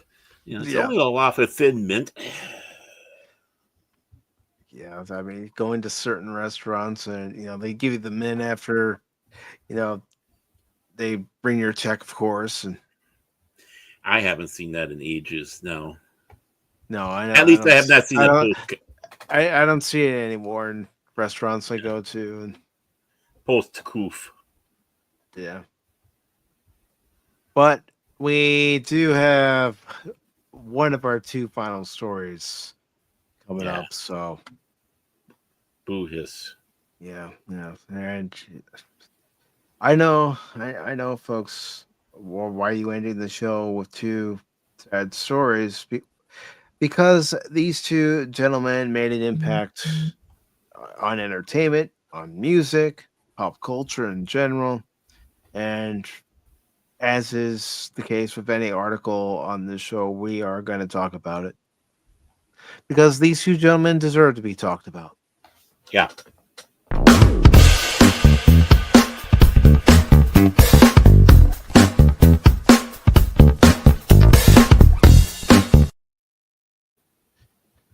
That's right, folks. Yesterday, just a few weeks after his final concert with Black Sabbath, the crazy train has departed the station as Ozzy Osbourne passed away due to complications from Parkinson's.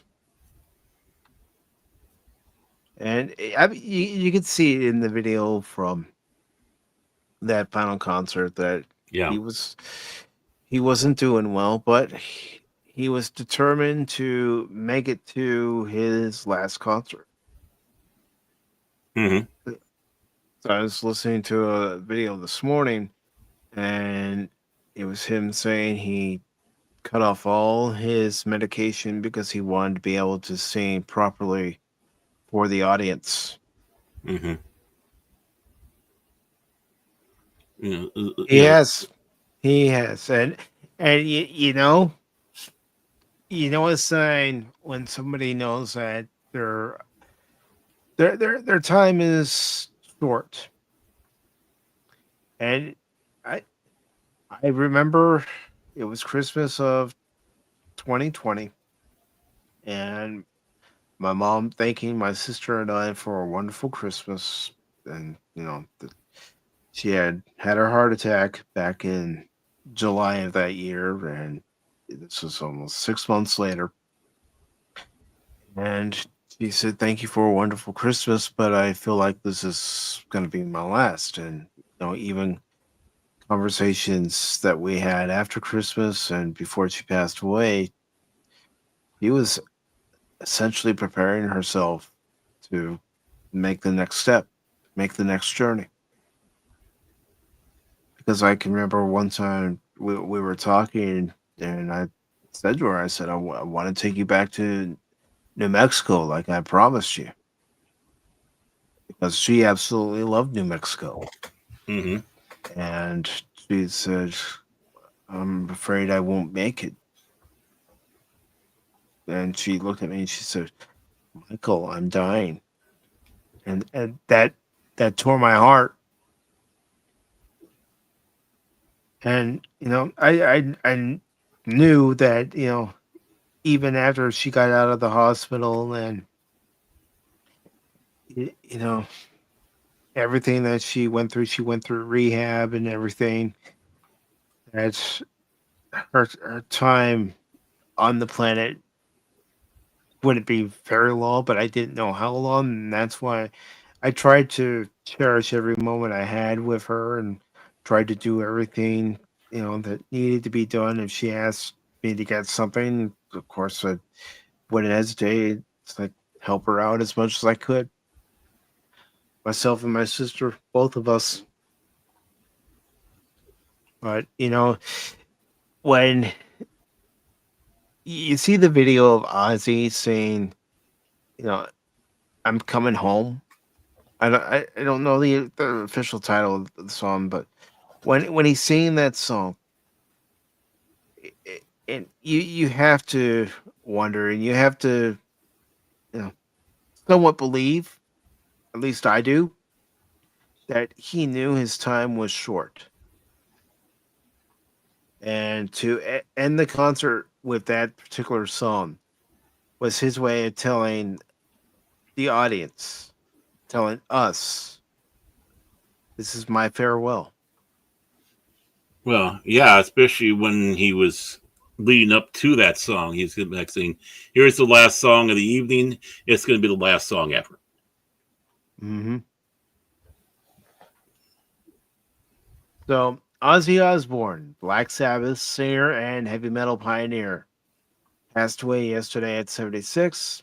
Of course, he was on the reality TV show The Osbournes on MTV. It was a guilty pleasure.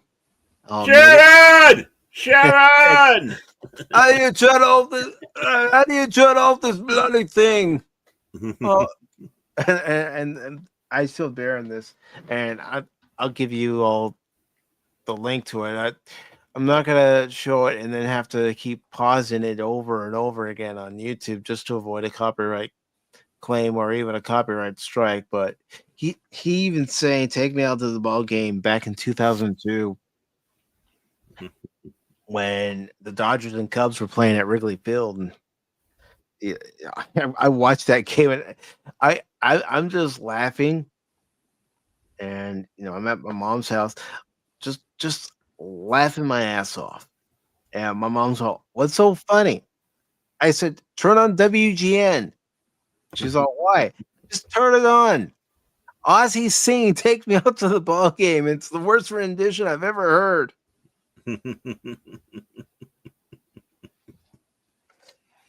Hey, he could take a joke. I mean, he Yeah, could take a joke. he poked fun at himself. I mean, heck, even somebody yesterday brought up the fact that he did a World of Warcraft commercial, and as Yeah. I saw, I'm like, yeah, I remember that one. Yeah, I vaguely remember that one. Yeah. So here's the link to Ozzy saying "Take Me Out to the Ball Game." And let me make sure I have it on all platforms for everybody. And we'll continue on with the article. But let's just say if there was one person that should have sang the whole song, it should have been Sharon. Say Yeah. what you will, whether you like Sharon, whether you dislike Sharon, she should have been the one singing the song in its entirety. I can't say either way. I never really paid attention to Sharon or the kids on the show. I just know of Ozzy going, Sharon! You know, so, Yeah. so it's more what Ozzy was doing. I never saw the show. The revered frontman and reality TV star died surrounded by love, his family said, just weeks after a massive farewell concert. Ozzy Osbourne, the singular metal legend whose Black Sabbath virtually invented heavy metal and in later years became a reality TV pioneer. And I'm just going to go ahead and find another article so we can continue with this because I'm seeing what everyone else is seeing. So yeah, yes. Screw you, Rolling Stones. more and more outlets are doing this because they're losing money. I know, but I'm just saying it because they're Rolling Stone. Screw you, Rolling Stone. It's kind of interesting too. People always speculated because Black Sabbath, the what they had for style of music and all that, that he was Church of Satan or whatever, but he was a devout Church of Anglican, a Church of England. Mm-hmm. And they said he prayed before every concert. Yeah. Before he went out. And it's like, wow, You see people on X saying, oh, he's not going to heaven. He's going to hell because he worshiped Satan. No, get your facts straight. Right. And, and just like even this last concert, where you're going out there and saying, God bless, it's like, yeah, that's really a Satanist. Yeah. A Satanist would be the first one to say that, wouldn't they? Yeah. Mm-hmm. But yeah, I mean, it's like, don't judge books by their cover. There's much more to these people than you than what imagine. You see on stage, what their showmanship is. And he was a showman. Yeah. That's why he was popular. It was the antics and how they did stuff. They get the attention and be able to keep the attention. Of course, the stories that surrounded Ozzy that were most of which were urban myths, but but I guess the bat thing was for real, but not, it was because he thought it was someone threw like a rubber bat or whatever up there. And then he realized, oh no, it was not an intentional thing to be a real bat. And of course, needless to say, he did have his drug and alcohol issues and such like that. I mean, people get sucked into it, but it's like, don't judge their persona or, because when you're going on a stage like that, you kind of have a persona if you're being outlandish like that. I mean, even us on YouTube, sometimes we put out a persona as itself. It's like, don't fully judge the person on their persona. There's a lot of people that judge on it, and it's like, no, that guy is really a really sweet guy. He'll give you the shirt off his back. He might sound rough, tumble, and an a-hole, but he's not, unless you piss him off. And don't do that. So it's like, just everybody relax, chillax on this. Relax, stuff. Calm down, and getting to what you said, even about our personas. Some of it, for some people, is a persona, and then other people, like myself, I'm giving you me. I'm not giving you some persona, some character. I'm giving you me. So when I'm a goofball, I'm a goofball. But when I get serious, you can tell. Well, it's like me. I mean, even when I'm acting crazy, it's still me. It's just, I'm just dialed up. Today, I'm a little bit more laid back. So you're not getting the wild Baron. You're getting the conversationalist type Baron here, except for the few times I did blow up. But, it's like, even when I'm outrageous, it's still me. It's just me without a filter. Yeah, I mean, if you hear me, criticizing the game and saying that these controls absolutely suck, it's not me trying to be a persona. It's me letting you know this game sucks. These controls suck. What the hell is going on here? What? Everything sucks. Yeah, that's what they say. Pop talks dishing out negativity every single day. Exactly. No, I'd rather tell you the truth, and I'll be honest with folks. I am going to go see Fantastic Four First Steps so I can see it for myself and get through all the BS. Oh, should I I want to do it? find I Should I want to do it? find out what is truth and what has been, red flags that have been perpetuated, but all they are is just puffs of smoke. Okay. I'm gonna do it. I'm gonna do it. He's gonna watch this watch it so you don't have to. There. No, Baron, I no, know. I'm kidding. I'm kidding. Seriously, seriously, and I'm being serious right now. Mhm. I am tired of that shit where people say, Yo, "I'm watching this so you don't have to. I'm playing this so you don't have to." No, I want to I judge it hate it for too. myself. I hate that too. That's why I was joking about it. And I know it's not the reason why you're doing it. You're curious, and there's nothing wrong with being curious unless you're a mouse and there's a free piece of cheese out there on a board with these couple metal things on it that look like a spring. But no. I mean, I would never go and do that BS where I'm going to watch this so you don't have to. No, I'm going to watch it because I'm curious. I don't care what you guys think. No offense. But this isn't for that reason. I think that's pretty much all of us. Maybe Cat should do it. But, on here with Pop Talk, in all seriousness, we would never go out there and do that. I'm going to watch it so you don't. I'm going to play it so you don't. It's like, no, I'm going to play this so maybe you might tempted to play it. If it's good enough to play, on air, on a stream, it's like, maybe you should give it a try too. Or, yeah. It goes back to Indiana Jones and the Great Circle. Yeah. Everything that we've been reading about it, hearing about the development team and everything, and saying, "Oh, this game's going to be woke. It's going to be this, that, and the other." No, I made up my mind when we learned that it was going to be on Game Pass that I was going to sign up for Game Pass just so I could play it myself. Yes, I know that last section of the game aggravated me because I couldn't get through it.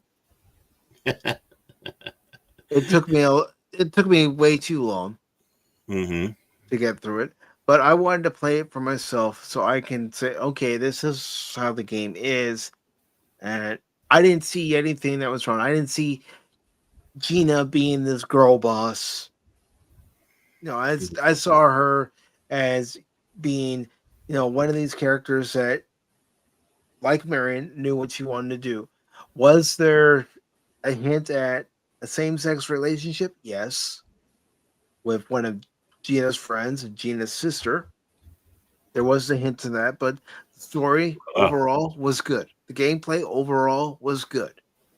The reason why that last part took me as long as it did is because of me. Not because of the game, because of me. It's all his fault. So, getting back to this article from Variety, which isn't behind a paywall. There we go. Ozzy Osbourne, a founding father of British heavy metal, a latter-day solo star, and a new Millennium Reality TV luminary, died Tuesday after a years-long struggle with Parkinson's disease. He was 76. A statement from his family reads, "It is with more sadness than mere words can convey that we have to report that our beloved Ozzy Osbourne has passed away this morning. He was with his family and surrounded by love. We ask everyone to respect our family's privacy at this time." And that's what you should do. Respect their privacy. Yeah. Right. He had performed just 2 weeks ago at what was billed as Black Sabbath's last concert, a festival titled Back to the Beginning, in his and the band's hometown of Birmingham, England, that amounted to a massive tribute to the legendary band, including from such legendary spiritual offspring as Metallica, Guns N' Roses, Slayer, Tool, Pantera, Alice in Chains, and more. In January 2020, following 2 years of escalating health problems, Osbourne announced that he had been diagnosed with Parkinson's disease. In February 2023, he issued a statement saying that he was retiring from touring, citing spinal injuries he had sustained in a 2018 accident. Ow. Yeah. He said, in all good conscience, I have now come to the realization that I'm not physically capable of doing my upcoming European UK tour dates, as I know I couldn't deal with the travel required. Believe me when I say that the thought of disappointing my fans really fucks me up more than you will ever know. And that was Ozzy being Ozzy, just Yeah, like it is. that's Ozzy. Mhm. Never would I have imagined that my touring days would have ended this way. From 1969 to 79, Osbourne was the head banging frontman for the Birmingham, England based Black Sabbath, which co- codified the bottom heavy, turning sound and lyrical demonology that would course through dozens of metal bands to come. Though the group's history was a chaotic one characterized by monumental substance abuse and tumultuous infighting, its early albums survive as classics in the genre. Yeah, They do. They do. I mean, how many people will listen to Iron Man? Crazy. right. Mm-hmm. You know, Dum, even dum, dum, dum, dum. Yeah. his solo work. One of my favorite songs of his is "Scream," and the guitar riff at the beginning really gets you pumped up. On the occasion of Black Sabbath's 2006 induction into the Rock and Roll Hall of Fame, critic Deborah Frost wrote, "Black Sabbath simply oozed upon us, unfestooned by any pretense of art, peace, love, understanding, or mushroom immorality, and immediately defined heavy metal." Fired from Sabbath in 1979, Osbourne launched a solo career of his own that, in commercial terms, surpassed the success of his former band. His groups launched Zakk Wylde and the late Randy Rhoads as metal guitar stars. Well, I guess they shouldn't have fired him then. hmm His popularity among metal fans was so immense that his wife and manager Sharon Osbourne built a touring festival, Ozfest, around him. It became one of the biggest box office attractions of the 90s and attracted a glittering lineup of support acts, helping to launch the careers of many. I remember that. Osbourne, yeah, I did too, because MTV would do something on it every year. Oh, yeah, yeah, yeah. I forgot about that. Osbourne garnered additional fame early in the new millennium as the adult paterfamilias of the Osbourne, an MTV reality series that focused on its lens on the rock star's home life. Sharon, stop this crazy thing! Sharon! Sharon! Sharon! I mean, Ozzy even had a cameo in Austin Powers, The Spy Who Shagged Me.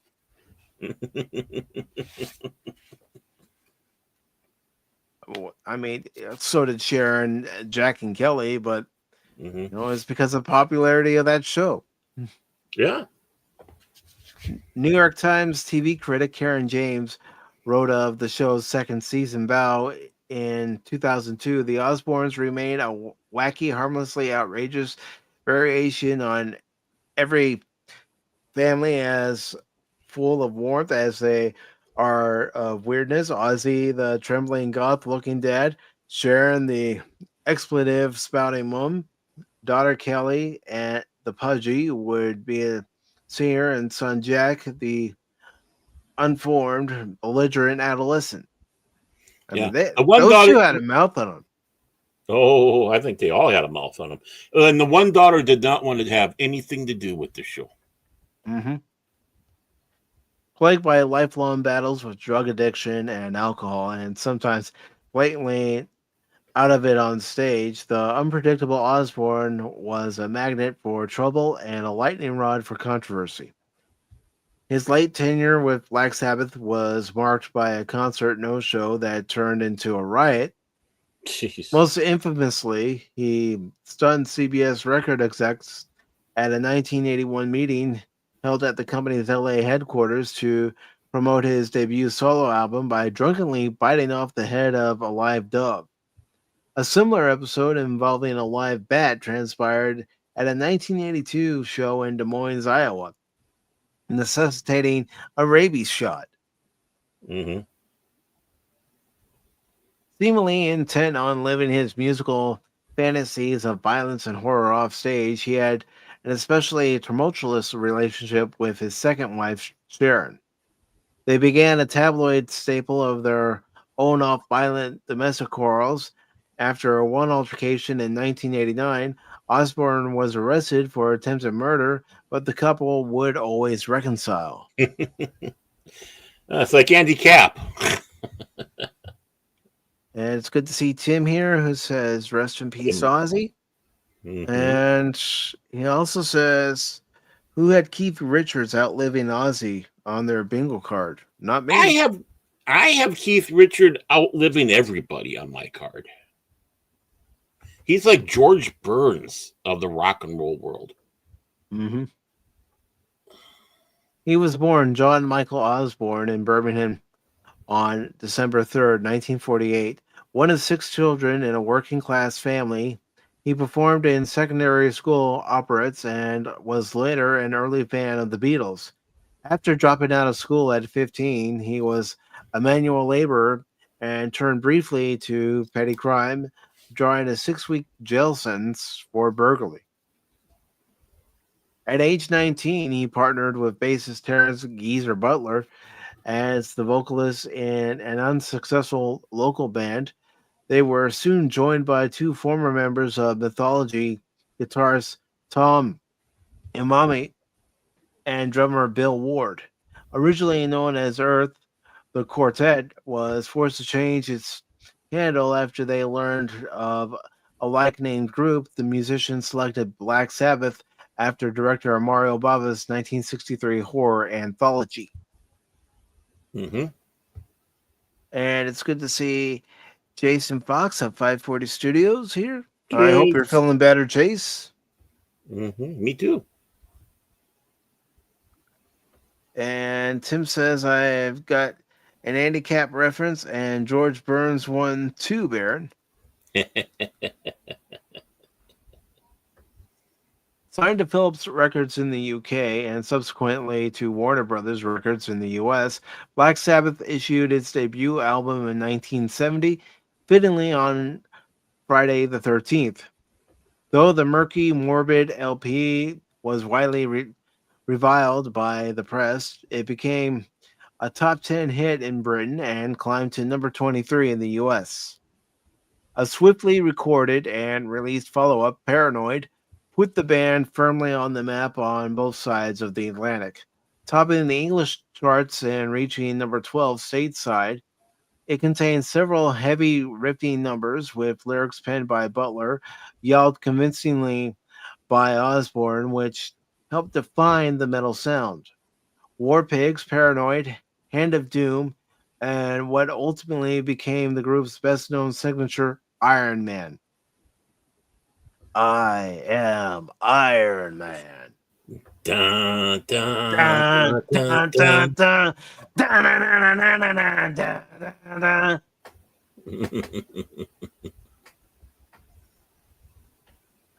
The original lineup issued its highest charting release, Master of Reality, in 1971. The set, which climbed to number 8 in America, included Sweet Leaf, a crowd-pleasing ode to pot smoking. The band diversified its sound on Volume 4, number 13, 1972, which featured a surprising Osbourne ballad, Vocal Changes, and the widely admired Sabbath Bloody Sabbath, number 11 in 1973, distinguished by a more thrashing attack and a couple of purely instrumental tracks. By the mid-70s, Osbourne and his bandmates were at loose ends. The singer's heavy consumption of drugs and alcohol had led to the collapse of his first marriage, during which he fathered daughter Jessica and son Louis. and the other Sabbath members were all indulging their own vices heavily. The group's problems led to a marked drop off in musical quality and record sales. Sabotage 1975 peaked at number 28 in the US, while its successor, Technical Ecstasy 1976, recorded amid distractions in Miami, managed a week number 51, Mike, not 21. In the wake of making the Troublesome Ladder album, Osbourne bolted the group in 1977 and embarked on a solo project.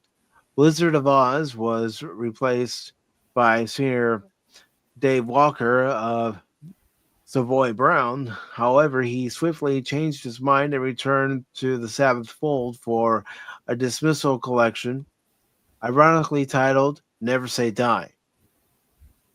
Released amid the game-changing punk revolt in 1978, the decidedly old Fane album topped at number 69. It was followed by a disastrous Sabbath tour of Europe and the US, opened by the young Pasadena band Van Halen. A melee erupted at Nashville's Municipal Auditorium after Osbourne overslept and failed to make the show.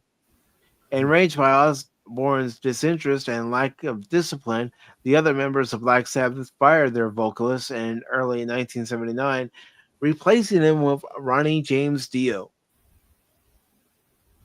The recruitment of Dio was suggested by Sharon Arden, the fiery daughter of Sabbath's even more fiery manager, Don Arden. She had met Osbourne as a teenager, and not long after the singer's dismissal from the band, the two began dating.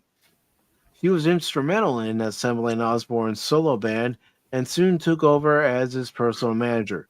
She would marry the musician in 1982. Sharon! Yep. I got you fired. Marry me.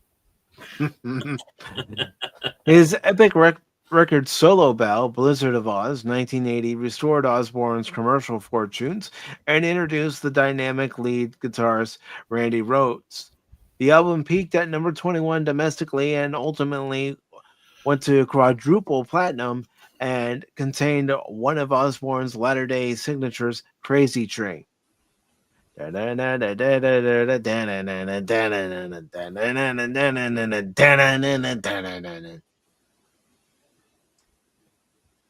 Another of the album's tracks, Suicide Solution, prompted a lawsuit by the parents of an American teen who said the song prompted their son to kill himself in 1984.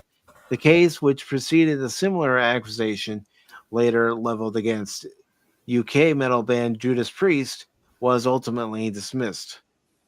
The sophomore solo release, Diary of a Madman, 1981, bested its predecessor on the charts, rising to number 16 and shifted 3 million copies. However, Osbourne suffered a serious blow when Rhoads was killed in 1982 when the private plane carrying him crashed in Florida. A half-hearted live album of Sabbath covers, Speak of the Devil, number 21 in 1982, was hurriedly released after a subsequent tour with a temporary replacement for Rhoads. Tribute, a live Osbourne album featuring the late guitarist, reached number 6 in 1987. Following his post-Rhoads releases, Bark at the Moon, number 24 in 1983, and The Ultimate Sin, number 6 in 1986, Osbourne scored his only hit single, Close My Eyes Forever, a duet with former Runaways guitarist Lita Ford, which reached number 6 in 1988. Lita Ford. On his own, he found a winning combination after Zakk Wylde, a former member of the New Jersey metal unit Stonehenge, took the guitar chair. His creative playing powered No Rest for the Wicked, which was number 13 in 1988, No More Tears, which was number 7 in 1991, the 1993 concert set Live and Loud, which included Osbourne's only solo Grammy winner, I Don't Want to Change the World, and Osmosis #4 in 1995. Osbourne staged a retirement tour following the latter album, but re-emerged quicker than Frank Sinatra. And it's good to see Lester San Jose. How are you doing today, Lester? He's skeptical. Never mind. I can't talk. And Lester's saying that duet was his introduction to Ozzy Osbourne. And of course, Tim saying the kid who self-deleted had a lot more issues, so don't blame the song. Yeah, that's normally the case. That's normally the case, and then the parents are usually trying to grasp at something, and they'll see that as like instantaneously just go wild on it, and that's been the case with the lady who was going against Dungeons and Dragons because her kid committed suicide or self-deleted. Sorry, which had nothing to do with D&D. You had the one kid who jumped off a bridge in Minneapolis or St. Paul, I can't remember, because Battlestar Galactica was canceled. I mean, there's a lot of troubled kids out there, and it's something that hits parents, hard, incredibly hard. And they're looking for a reason mm-hmm. why it happened, and the first thing they think of sometimes is the music that their son or daughter might have been listening to. Mm-hmm. Yeah, and that's not normally the case. So, yeah. In 1996, after Osbourne's services were declined by the Lollapalooza Festival, Sharon Osbourne hit on the idea of mounting a metal fest centered around Ozzy's participation. Mounted for just 2 days in Arizona and California, Ozfest was a smashing success and became a top-grossing US and UK touring event that attracted most of the top names in metal, including, in later years, a regrouped Black Sabbath.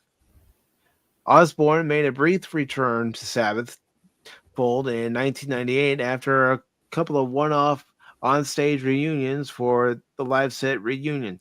The two-disc release, which featured all 4 original members, included 2 new bonus studio recordings. It peaked at number 11 nationally and captured a Best Metal Performance Grammy for its concert rendition of Iron Man. In 2001, Osbourne's first studio recording in 6 years, Down to Earth, shot to number 4. Its personnel, included bassist Robert Trujillo, who exited the group to join Metallica, one of the many younger bands taking a page from the Ozzy playbook. Osbourne split his activities during the first half of the aughts between touring and work on The Osbournes, the reality scheme, which collected a 2002 Emmy Award, featured Ozzy, Sharon, and 2 of their 3 children. Daughter Amy declined to participate in the series. The metal equivalent of Ozzy and Harriet, the comedic look at rock and roll domesticity, became MTV's highest rated reality show. Yeah, and I watched it. And Homeboy is in outer space. All right. Well, yeah. Okay. I'm owning it. I'm owning it. Hey, that was the Osbournes was a big guilty pleasure for a lot of people. I never watched it, but I just know that it was the talk of the town. It was big. Undercover, 2005's rendering of songs by the Beatles, Mountain, Mott, and Hoople, and Cream, among others, found no favor with Osbourne fans, climbing no higher than number 134. But the all-original sets, Black Rain, 2007, and Scream in 2010, like I said, I do like that song of his solo work. That's one of my favorites because I love how the guitar sounds in that. Restored the singer to the chart primacy, peaking at number 3 and 4 respectively. Predictably, plans for a plotted album and tour by the 4 original Black Sabbath members did not run smoothly. Announced with a flourish at a Whiskey A Go Go press conference in late 2011, the reunion was postponed after Tony Iommi, the only constant in the band's lineup, was diagnosed with lymphoma. Yeah. Recording sessions were moved to the guitarist's home in England, but then drummer Ward, disgruntled by financial terms of the contract, backed out. Produced by Rick Rubin and Brad Wilk of Rage Against the Machine, sitting in for Ward, 2012's 13 shot to number 1 simultaneously on the UK and US album charts, a first in the band's 44-year history. Its track God Is Dead collected Best Metal Performance Grammy. It was succeeded by 2 years of dates in the Europe, America, Japan, Latin America, and US. An album and tour featuring the same lineup and both titled The End marked the last run for the band in 2016-17. Osbourne and Black Sabbath called it quits with a February 4th, 2017 date in their hometown of Birmingham, yet it was just one of several retirements for him. He first retired from touring in 1992, and the band and they reunited one last time earlier this month at Back to the Beginning concert. Osbourne issued 2 popular late career solo albums, Ordinary Man at number 3 in the US in 2020 and Patient Number 9, number 2 in 2022. A new reality show starring the Osbourne family, Home to Roost, documenting their return to the UK after 25 years in the US, was announced by the BBC in late 2022. He is survived by his wife and 5 children. And we offer our condolences to the Osbourne family and all of Ozzy's fans, whether you're a fan of him with Black Sabbath or for his solo material. We salute you, and we salute you, Ozzy. Yeah, he was a giant. He was a giant. He was. I mean, everybody seemed to know who Ozzy was, even if they didn't listen to his music. Even if they didn't listen to Ozzy, they knew who he was. And unfortunately for the rest of us, the crazy train has departed the station for the last time. Mm-hmm. But thank you, Ozzy, for the memories, and his music will live on forever. Mm-hmm.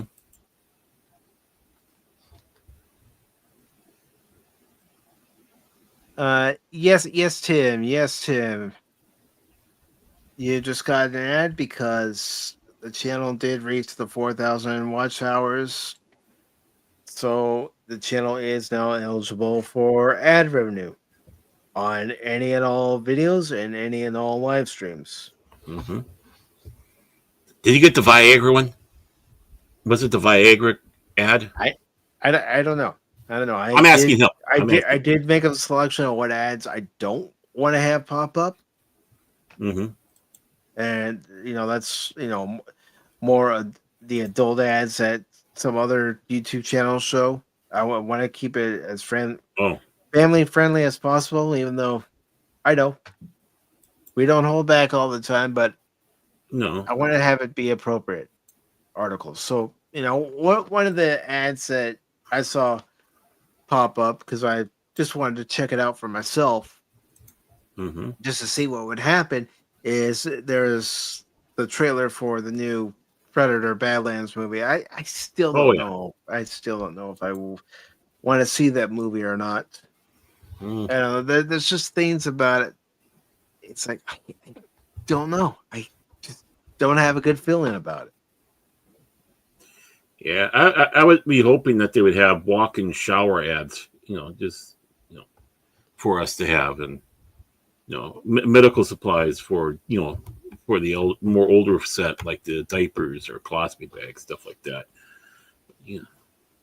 I'm going to be trying it different ways, Tim. I'm going to see what ads work best, whether it be through the whole show, whether it be just at the beginning and then near the end. I'm trying it different ways.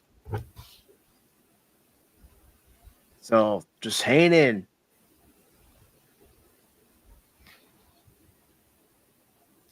And Pata says, this brings tears to my eyes. I don't remember music without Ozzy.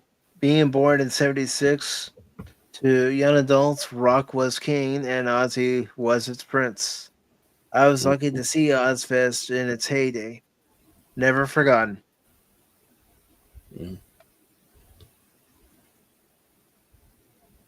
Yeah, and that's the thing about any musical artist. You may not be a big fan of them per se, but there might be a song that they have that you actually do like. Oh yeah.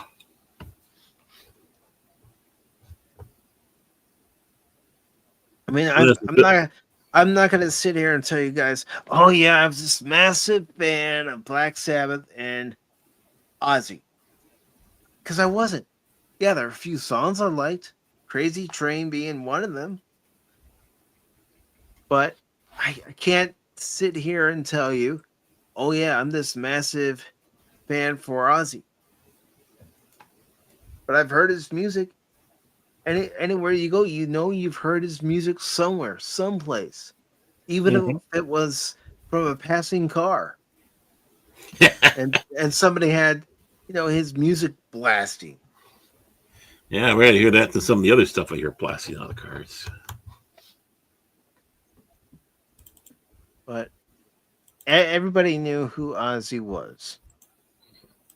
Everybody knows who the Osbournes are. The Osbournes, dum bum bum ba-dum bum. But you can't take away from the fact that he left a legacy. Mm-hmm. Yeah, it did have turmoil. It did have points in the band's history, his solo history, where there are rough patches. But it also has areas where people can go back and say, you remember the first Ozfest? How awesome that was. There are people that have that memory. I mean, Patawannabe is one of the people that was able to go to an Ozfest. He's got that lasting memory of how that was. Mm-hmm. So, for anyone who wants to condemn the man and say he was a worshiper of the devil, no, get your facts straight. Mm-hmm. He had a persona, Right. a gimmick. It was his gimmick. I mean, think about it. Whether it's on YouTube, you have people that are on YouTube and they have a gimmick. It's a character. Wrestling's famous for having different gimmicks for different wrestlers. Mm-hmm. Well, just like in the music industry, on stage, performers have gimmick. And some do it well, and some, they may still be working at it.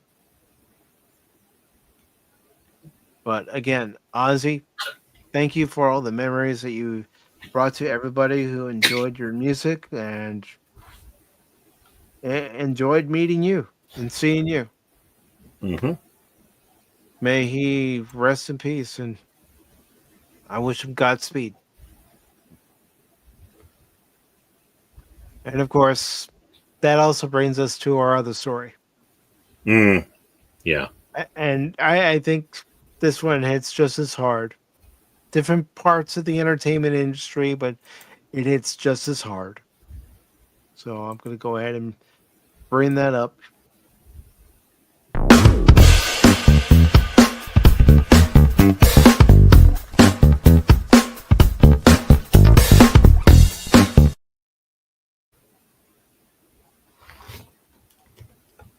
because I looked at this gentleman as an older brother watching the Cosby Show. A goofy Malcolm, one, but goofy older brother, but nevertheless an older brother. And you know what? He helped make that ensemble what it was, and helped make the show the number one show that it was.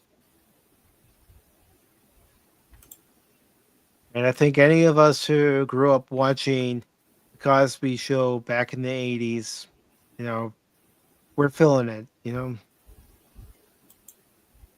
We're feeling it because he brought good entertainment to us. And I don't know about you, Baron, but I never heard a single bad word about him. He always seemed to have his head on his shoulders and Mhm. be one of those people who you could talk to, who you could, joke with, and Mhm. he brought a light into the darkest room. Yeah, I never heard anything bad about the guy. And, Lisa Bonet and stuff like that. There's stuff swirling, but not him. Yeah. So Malcom-Jamal Warner, Cosby Show star, has passed away at age 54. We found out the news on Monday. And Mhm. he was on a family trip in Costa Rica, and unfortunately, the currents got him when he Yeah. was swimming. Yeah, the undercurrents grabbed him and sucked him out, unfortunately. Ethan Shanfield has written this article, and it says Malcom-Jamal Warner, who played Theo Huxtable across all 8 seasons of The Cosby Show, has died in an accidental drowning, according to reports. He was 54. Per ABC News, Warner was on a family vacation in Costa Rica and drowned while swimming after he was caught in a high current. He died of asphyxia near Cocos. I I don't know if I'm saying that right, but a beach in the city of Limon, and his body was identified by Costa Rica's National Police on Sunday. Okay, so it happened Sunday. Representatives for Warner declined comment. Of course, I'm going to scroll down here and read more of the article. Warner was a beloved fixture of 1980s television. He was nominated for the Emmy for Best Supporting Actor in a Comedy for his performance on The Cosby Show, on which he played the only son of Bill Cosby's character, Cliff Huxtable. Warner was a teenager throughout much of his tenure on the NBC sitcom. His character was an early fan favorite, as audiences watched Theo learn life's ropes in real time. In one episode, Theo figures out the importance of budgets when his family removes his belongings from his room and makes him learn how to buy it all back. After The Cosby Show, a grown-up Warner played Malcolm McGee on the sitcom Malcolm and Eddie, and I did watch that in the 90s, as I'm sure a lot of you here tonight did too, which ran for 4 seasons on UPN. He starred opposite Eddie Griffin, who played the other title character. From 2011 to 2015, Warner led the BET sitcom Read Between the Lines and also played Sticky on FX motorcycle drama Sons of Anarchy. From 2018 to 2023, he played A.J. Austin on The Resident. Born in New Jersey, Warner had an early interest in acting, causing his parents to enroll him in a performing arts school in New York City. He auditioned for the role of Theo Huxtable on the last day of NBC's nationwide search, and he was selected by Cosby himself. In his late teens, Warner began directing music videos for acts like New Edition and Special Ed. He then went on to helm episodes of The Cosby Show, All That, Keenan and Kel, and Malcolm and Eddie. He also directed the widely circulated 1992 educational video Time Out: The Truth About HIV, AIDS, and You, which featured celebrities Arsenio Hall, Irvin Johnson discussing the disease and how to prevent its spread. He also won a Grammy as a featured artist on the song Jesus Children, alongside Robert Glasper and Layla Hathaway. Warner's acting roles also included Showtime's post-apocalyptic drama Jeremiah, as well as 911, Alert Missing Persons Unit, and Suits.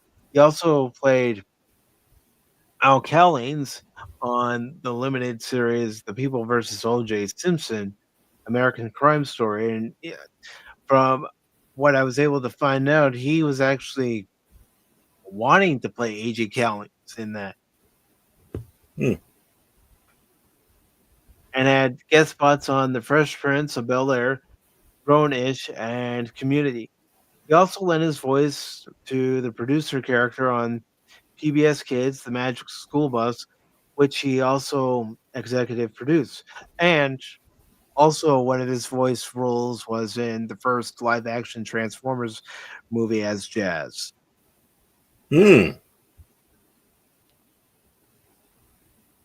Most recently, Warner launched a podcast with Wusi Baraka and Candace Kelly called Not All Hood, in which the co-stars discuss Black masculinity, mental health, and media representation.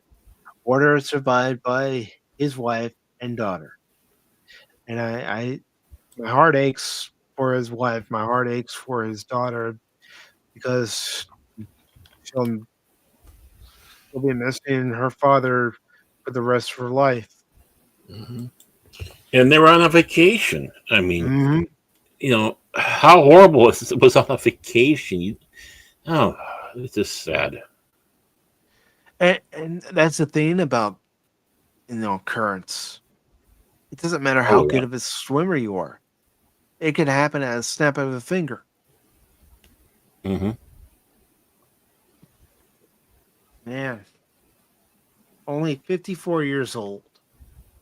Too young, way too young. I have to admit, it surprised me. I saw that come around. It's like, what? Because it just says that Malcom-Jamal Warner died or whatever, and it's like, what the? And then you read that what happened. It's like, oh, damn. And it's like,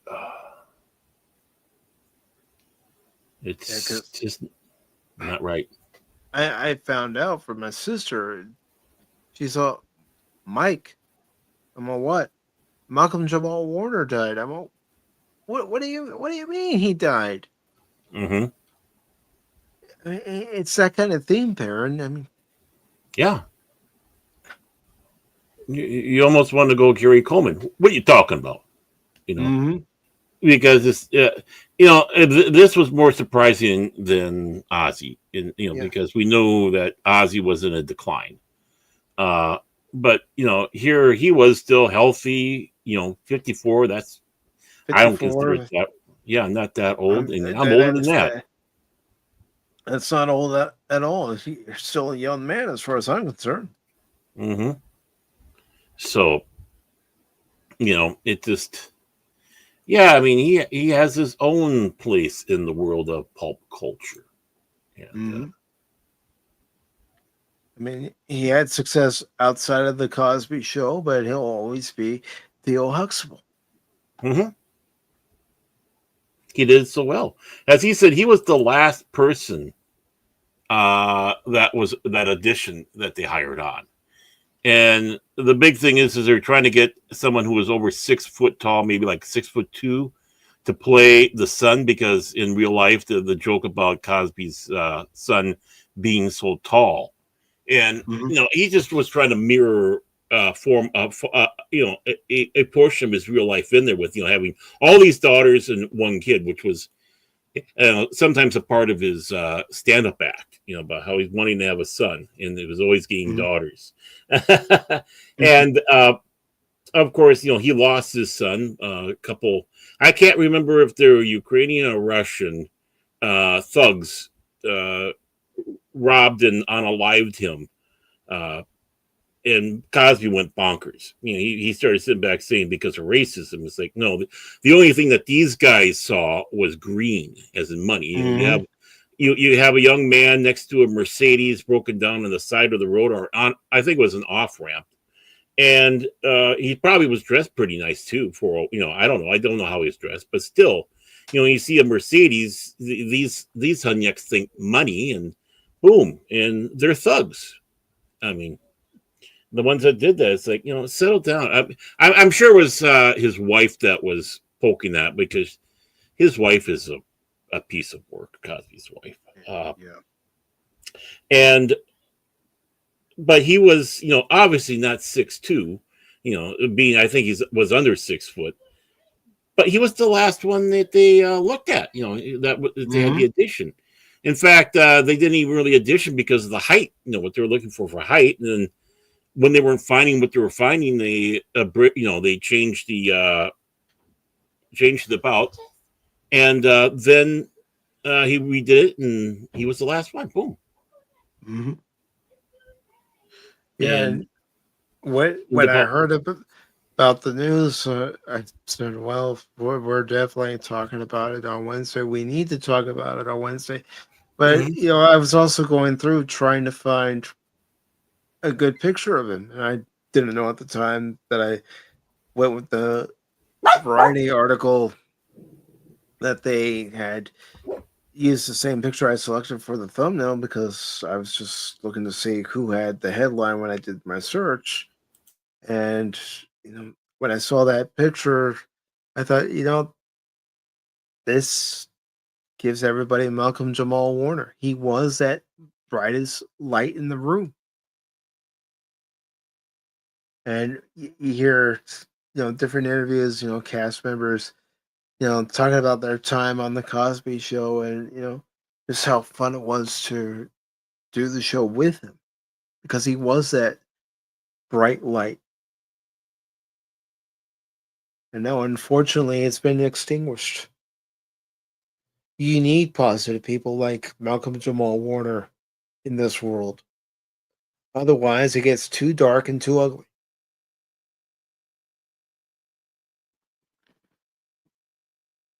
But man, Amen. This hits hard. Yeah, I mean, this one was a surprise to see, and yeah, this year isn't going really so well. We lost too many good ones. Mm-hmm. Mm-hmm. And then, like I told you, and I told Cash, I was looking at X on Sunday, and of course they're talking about Cubs Hall of Fame second baseman Ryan Sandberg, and he's been dealing with prostate cancer, and unfortunately it's spread to his organs, and it doesn't sound good for him. No. That's why you need to get that checked. Yeah. And we're losing too many good people. Yeah. Too many people that have left a positive mark on this world who you don't hear a single bad word about. We're losing those people. People that you can look at and just say, yeah, that's a good person right there. That's good people right there. Mm-hmm. It's a sad thing. It's a sad thing. It's Again, just on a family trip.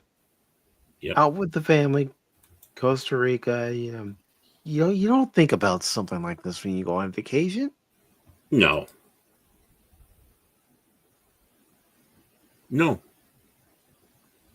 Not at all. I'm And just trying to remember. Do you lock the door? Did I leave the oven on? You know, it's silly, stupid yeah, stuff. yeah. Did I unplug this or that? Because there are certain electronics you don't like to leave plugged in when you're not at the house. Mm-hmm. Right. And Not. good evening, Not. Am Tommy. I gonna? Mm-hmm. Oh, Tommy. Hey, Tommy. Tommy. And you're not wrong about that, Tommy. It's been a bad week. Too many bad weeks. I gotta say, you all can respond how you want to respond, but I hate the 2020s. Yeah. I'm not a big fan of them myself. Not a big fan. Nope.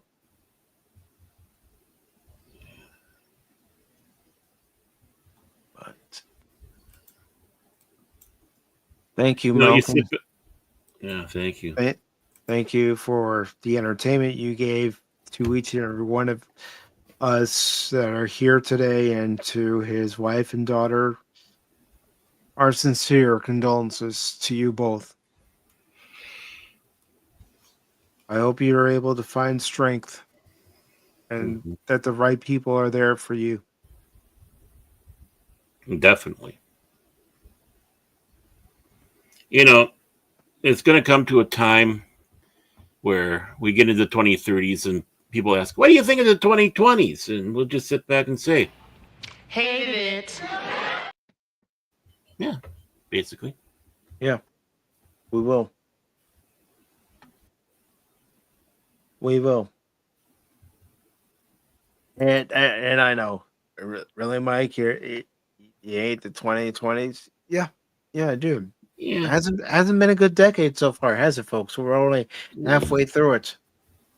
I'm not a big fan of it. I'm not a big fan of it. Enough stuff there. Don't not really. Yeah, not really doing anything for me. And Lady Miss, you're 100% right on this. Every generation has lost their heroes, their icons Hmm. that we've come to respect, come to love and respect. Hmm. Oh, I honestly, Tommy, and I've already told Baron this Mm. because I don't want that day to happen, Tommy. But I'm like you, I'm dreading that day. I've already told Baron I don't know if I'd be able to get through Pop Talk that day. Yeah, I it's not I a good I, day. I would try. Oh, believe me, I would try. But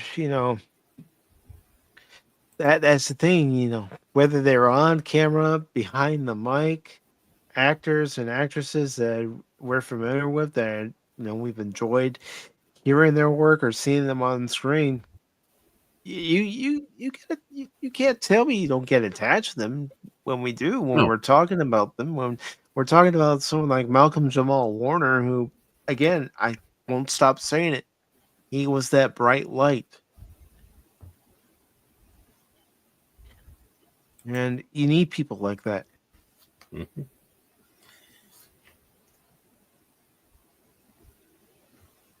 Yeah. But it's also something that we've all learned when we lost someone close to us, family, friends, you know, anybody we have a relationship with, cherish the time you have with them, because you don't know when that last time's going to come.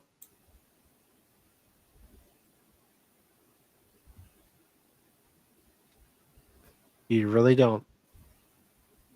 Not But at all. Like a thief in the night.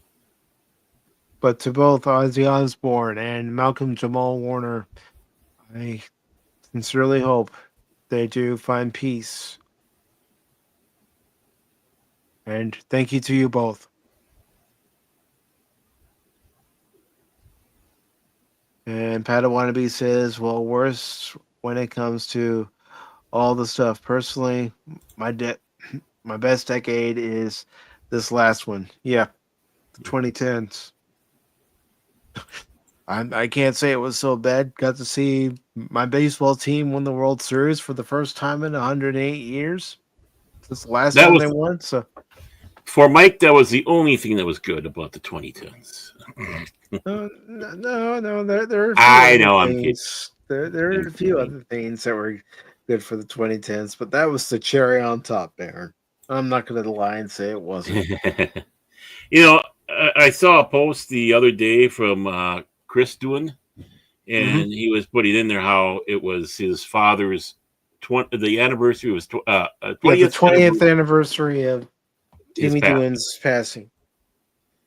Oh, geez, 2 decades. Oh, geez. It's just hard to imagine. You know, Tommy brought up Peter Cullen, but how are we all going to react, you know, when it comes to William Shatner, even Patrick Stewart? Say what you will with his participation in Picard, but how are we going to react? I mean, Patrick Stewart, I believe he recently turned 85, and yeah. But yeah, I mean, Shatner's 94. He's not going to. He's not. He's not going to be with us much longer, unfortunately. I mean, hopefully he will. Maybe he'll make it into the hundreds. Let's hope. Let's hope. Come on. But, I want to see Dick Van Dyke make it to 100. Yep. I mean, when Betty White just missed it. Just missed it. It's like, we want Dick to go 100. Yes. Yeah. But is there anything you'd like to talk about before we start wrapping things up, Baron? I hate the 2020s. Other than that, no. Just like you were saying, it's very, very. I mean, yeah, this year isn't going so well. I mean, just everybody we've lost so far, and you start getting lost, and who's all gone? It's just that it's going so fast. It's like, come on, and some of them are young. So, like Malcom-Jamal Warner. I mean, come on, man. I mean, again, 54 years old. He could have been an older brother to me. A little younger than me, yeah. So, yeah, you know what? Enjoy and appreciate those that you love that do the act. Love it. Just appreciate whatever. If you want to, send some form of email or such to them. But show your appreciation, because you might not get a chance. No. I mean, is it better now?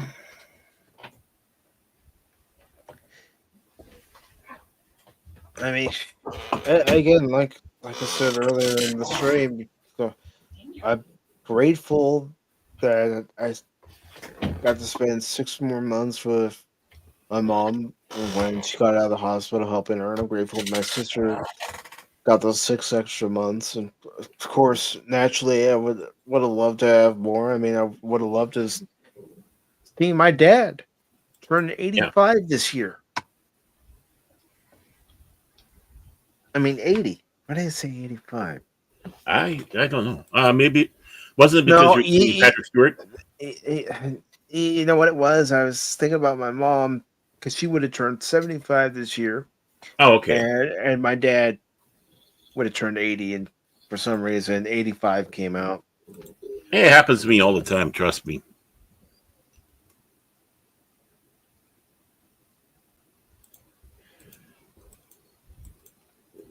Sometimes I wonder if Tommy, appreciate it.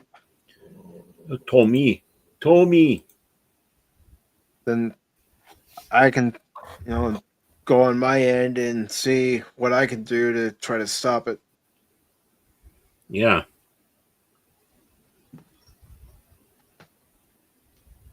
But yeah, I mean, again, I would have loved to have seen my dad turn 80 this year. My mom turned 75 because I know at some point my dad wanted to go to Alaska. He'd always talked about doing some fishing up in Alaska. That's what he wanted to do. Go on a cruise to Alaska so he can do fishing. And of course, with my mom loving New Mexico, taking her out to New Mexico. Right.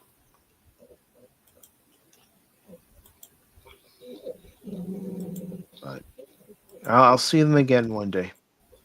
Oh, yes. That's the good thing.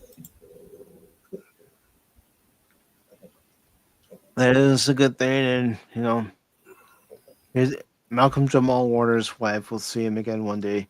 And his daughter will see him again one day. Mm-hmm. And I believe that because I have faith. And what I believe in. Mm-hmm. Faith is an important thing.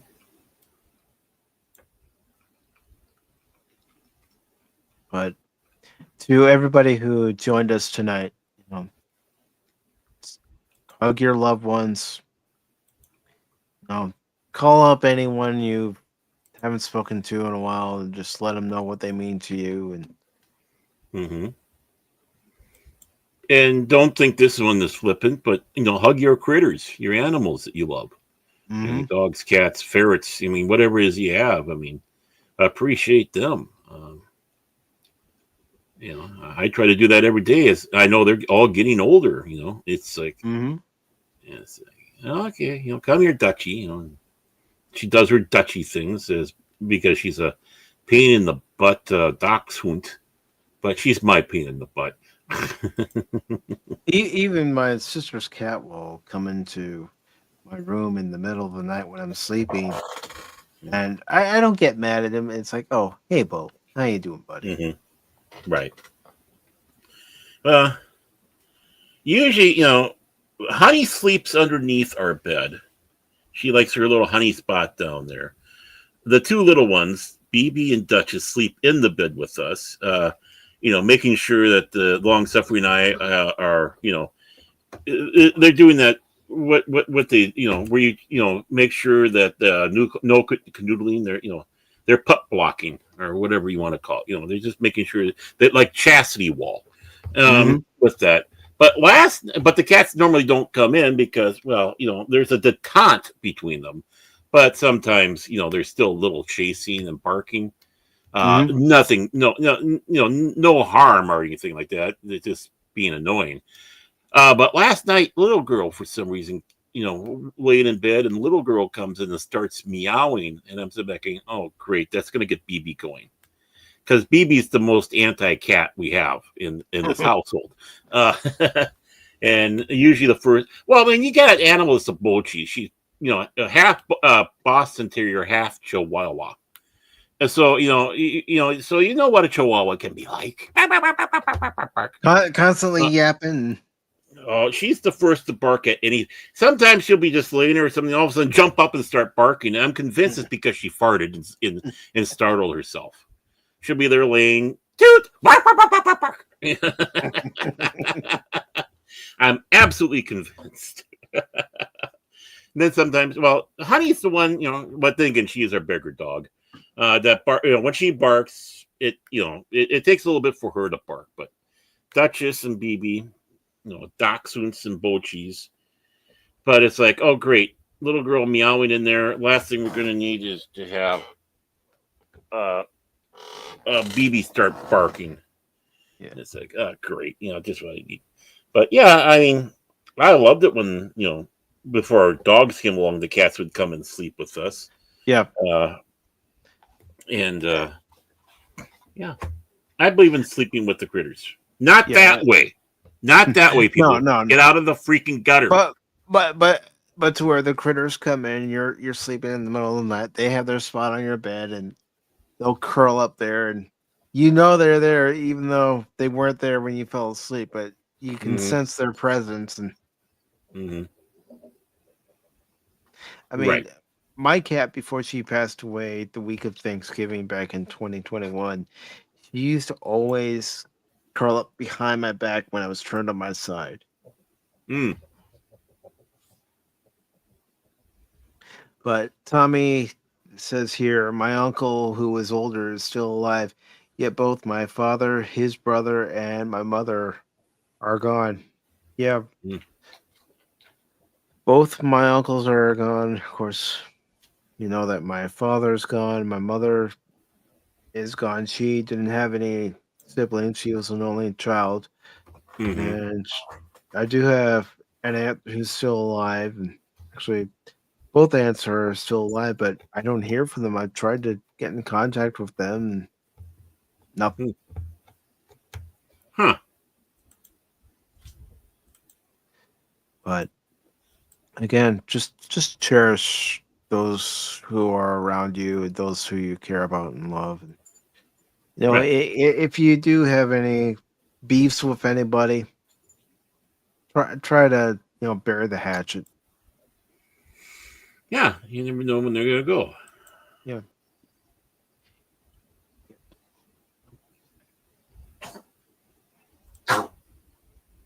My word. But yeah, folks, we are going to wrap this up. But before we do, Baron, do you have anything coming up on Baron Orman Tag's Fandom Legacy? Nothing I'd say right at this moment, but I think tomorrow there might be an episode of The Beyond on Jace Fox's 540 studio. So that's, of course, with Jace Fox and Prismatics, Kilted Cajon, Tom the Techno Sapien Geek, myself, maybe Cash Money, maybe Hoshi, maybe Whoopa Troopa. Don't know. But that's between 6 and 6:30 Central Daylight Time. For a start. Why is there a half-hour gap there? Well, he's Norwegian. You never know when he's good. But, it's somewhere in between those times he'll usually start. So that's, again, 540 Studio, Jace Fox's channel, The Beyond, 6 to 6:30 p.m. Central Daylight Time start. So be there or be obtuse. Other than that, back to you, Mike. All right, and I'm putting Jace's link into the various chats. Yay! He'll like that for a moment. Then he'll get cranky. Well, I always try to support everybody that I can. I'll admit I don't make it around to a lot of channels that I used to go by and as much as I used to anymore. And a lot of that does have to do with the fact that I'm trying to do things for this channel. And yeah, we get busy with our own things, and it's not a slight to anybody. Yeah. I mean, being a Cubs, supporting the Cubs. I do keep track of what the Cubs are doing. I may not be able to watch the games all the time. Yeah, but that makes you an athletic supporter. So, that's great. See what you did there. I see what you did there, Ed. Brandon, how are you doing? I just got to go there and try to do the word play. You got to be witty. You got to be smarter than Colbert, Phelan, and Kimmel. Yeah. And, speaking of the Cubs, right now they're a game out of first behind the Brewers, but there's still a lot of the rest of the season to go. The trade deadline is coming up next week. And speaking of next week, there is going to be a special live stream next Tuesday. I'll get the Sunday show in just a minute, but I want to give everybody the details on the live stream for next Tuesday. And that live stream is a thank you live stream to everyone who has ever supported the channel in one fashion or another. And also to thank everybody who helped the channel reach the 4,000 watch hours to make it eligible for the ad revenue, which is appearing on live streams and videos that I've selected at the moment. Of course, I'm going to be playing around with that to see what works best. And this is an open panel, but just like Pop Talk open panels that I had in the past on the channel, I am asking everybody who comes on to the panel as it being an open panel, to please save any and all self promotions until you're A, getting ready to leave, or B, we're getting ready to wrap up. I will make sure that everybody gets time to promote what they have coming up on their channel or what they are currently working on. But I'm asking everybody to save all self promotion. Don't just drop it in the middle of a conversation. I can't tell you how many times we've had people do that during the times of Pop Talk where we had open panels every stream where they would just drop in, their own video when they weren't asking. And I'll admit it, that irritated me. And just, be respectful to everybody on the panel for that stream. That stream will be starting at 8 p.m. next Tuesday. Again, it will be an open panel. It will only be on the YouTube channel for that night, as I want to give kudos to everybody who came to the YouTube channel and helped support it. This isn't a slight against anybody on X or anybody on Rumble. This is specifically for the YouTube channel. And the pigs will have justice, and the pigs are more than welcome to join the panel if they're available. Oh, no, they're war pigs. Well, yeah, we need war pigs, Even war pigs will fight. Guinea war pigs. Yes. But again, next Tuesday's stream is a celebration stream, open panel stream, and there is something that will be coming back for one night only because it was at the very start of the channel. And I'm going to try to do it as closely to how I used to do it as possible.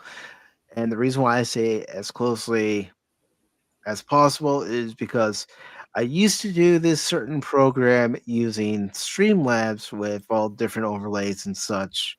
But I'll be using StreamYards in this case, so I'm going to try to get it as close as I can, but also make some adjustments. But for one night, something that was on the channel from the beginning, and I removed it because I've moved on from that. Thanks, MLB.TV. Just give everybody a hint what it is, but that will be coming back. And win or lose, I'll be talking about that game because I will also be paying attention to that game, but not ignoring anybody on the panel or in the chat. But I'll be looking over at my screen to see what's going on. Like Cash does. And Baron, if you or anybody who hops on the panel sees me mute my mic, it's because something went wrong in the game when I'm cursing. Oh, but we love the cussing. Heck, you know what I might do? I might even have games showing in Cosby just so everybody can along with me. Ooh, Gee likes. Yeah, but getting to this Sunday for the YouTube channel, Rumble channel, and X channel. And this will be at the usual Sunday time of 1 p.m. Eastern. We're going to have a Happy Gilmore doubleheader. We're going to be watching the first Happy Gilmore, and then we'll watch Happy Gilmore 2. And I'll be honest, looking at the trailer for part 2, I don't know. I'm nervous about it, Baron. I know you were telling me that before the show, so yeah, I can understand. I can understand, man.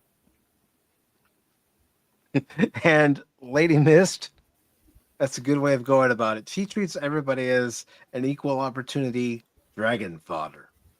Hey, that's all we are. All we are is dragon fodder in the wind. But that'll be Wednesday at 1 p.m. Eastern. And also for Stealth is Optional members, you can join us on the panel and give us your thoughts on the movie as we're all watching. Of course, I'll also provide the Cosby link for everybody so they can watch it as well. And then, of course, we'll have our Wednesday edition of Pacific 414 Pop Talk at 6 p.m. Eastern next week. And then Thursday at 6 p.m. Eastern for next week, I'll play some WrestleQuest. And then the following week, I'll go back to playing Rise of the Ronin and also RoboCop Rogue City, which in Rogue City right now for the unfinished business part, Baron, there's a part that you're going to probably get just as frustrated as I did once you get to it. Oh, no. Okay. But I got through it. Lady Miss is a witness. I have a witness. Well, and then I trust because Lady Miss would never lie. No, she just sent her dragons. Right. And of course, I mentioned Sunday's watch party, but I also want to let everybody know what I have in store for the month of August. And I do have September's watch party schedule done as well. But right now we're focusing on August. So our watch parties for August are going to be Queen of the Ring, which I thought was a very good movie when I saw it in March of this year. So that'll be on the 10th of August at 1 p.m. Eastern. Then we're going to watch another movie I thought was pretty good. I know it's getting, mixed reactions from people. Some people like it. Some people are saying it, it's overrated. But we're going to be watching Sinners. And that's going to I thought you were talking about Holy Grail. I was going to get mad at you. That's going to occur on the 13th of August at 6 p.m. Eastern. And then Sunday, August 24th, we're going to be watching Monty Python and the Holy Grail for its 50th anniversary at 1 p.m. Eastern. Yeah. Wow. And then on the 27th at 6 p.m. Eastern, we're going to watch a movie that was recommended to us by the lovely Lady Mist. And that is The Relic. So that's she wants us scared. That's what we're going to be watching in August. And I'll go ahead and give everybody what we're going to be watching in September. Ew. Yes, sir. Yes, sir. Yes, sir. So let me just bring it up here. Okay, no, it's not it. It's not what I want. Come on. Not what I want. Yeah. Well, I have multiple drives, and it always wants to select the one drive that I am not using. Mm-hmm. Multiple drives, not good. Oh, I mean, it's good to keep information and templates for intros and. I was just trying to do a Trump, but I can't do a Trump to save my life. Yeah, you can't do a Trump. Don't even try. I can't do a Trump. Baron, don't even try. You know you can't do the impression. Not gonna Nobody do it. can do the impression. No new taxes. We got 1,000 points of light. I got a cigar for you. I gotta go into another hard drive to get it. Give me a second. I'm biting my tongue. I am so biting my tongue. Well, why are you biting your tongue? I guess you just gave an open for smart ass comment from me. Especially when you're trying to say you needed to get into another hard drive. It's like no, I'm gonna behave. Behave. I know you, Baron. You always have your mind in the gutter. And no. I don't have it in the gutter. I need to work my way up to the gutter. I'm in the sewer, man. Hey, what's that turtle doing over there? I think you're gonna like one of the double features that we're gonna have in September, Baron. Woo! As a matter of fact, I know full-heartedly you're gonna like what I have planned. Ooh. Mad Max and then the Road Warrior. Mm-hmm. You got the new RoboCop you're going to show us? I'm going to show the new RoboCop. It's a request by our good friend You're Wrong. Because he is wrong. No, I'm kidding. You're wrong. I'm kidding. No, Does he say at least? I hope he says at least "Dead or Alive, You're Coming with Me." He's got to say the classic line though. There. I haven't watched it in a while. The last time I watched it, my feelings that I had on the movie, the first time I watched it, it changed. It's not that it's not that bad. I mean, I still prefer the original RoboCop. Right. But I mean, I never saw it, so I can't say anything. But I just, my distaste of reboots. But I'll give it a try. I'll be nice.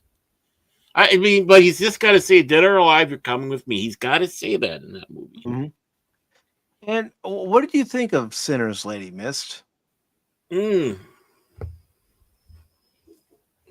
She's got the little emoji's got a big eyes on it, so I don't know if that's good or bad.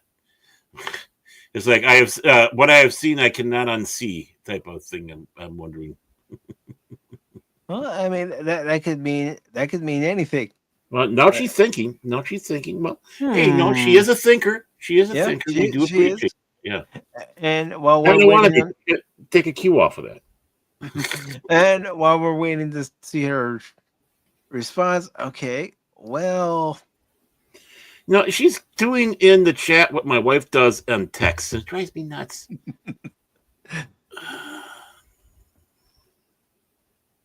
Not her sort of movie. Okay. Not her sort of movie. That's fine. Okay. That's fine. Mm-hmm. Haven't seen 8 Men out in a long time. I just thought I would add that to the August watch party to get everyone else's opinion. Mm-hmm. I'm not gonna go, "Oh my god, I can't believe you guys don't like it. What's wrong with you? You don't like it, Lady Miss? What's wrong with you? Come on, that's the greatest movie ever made. Come on." No, we're not. No. Not gonna do that bullshit. I mean, I only mock Mike for liking Homeboys from Outer Space. I mean, but other than that, So, Tim had asked for 8 Men Out at one point, and I'd been thinking about it too. I haven't seen that in ages. I mean, it's been a long time since I've seen it. Mm-hmm. A very long time, but that's another baseball movie that Ray Liotta was in. Mm-hmm. Yep. And and then after we watch 8 Men Out, because I've been talking about this one for a while, we're gonna watch A League of Their Own. Mm-hmm. And then good movie. Mm-hmm. Of course, you see Mad Max, and then The Road Warrior, and then we're gonna watch RoboCop. Yeah. It's funny. In Australia, it was they called it just Mad Max 2. It's when it came to the States that they called it The Road Warrior. Mm-hmm. And that's what that was one of my debates I had with myself. Do I go with the poster that says Mad Max 2, or do I go with the poster that says Road Warrior?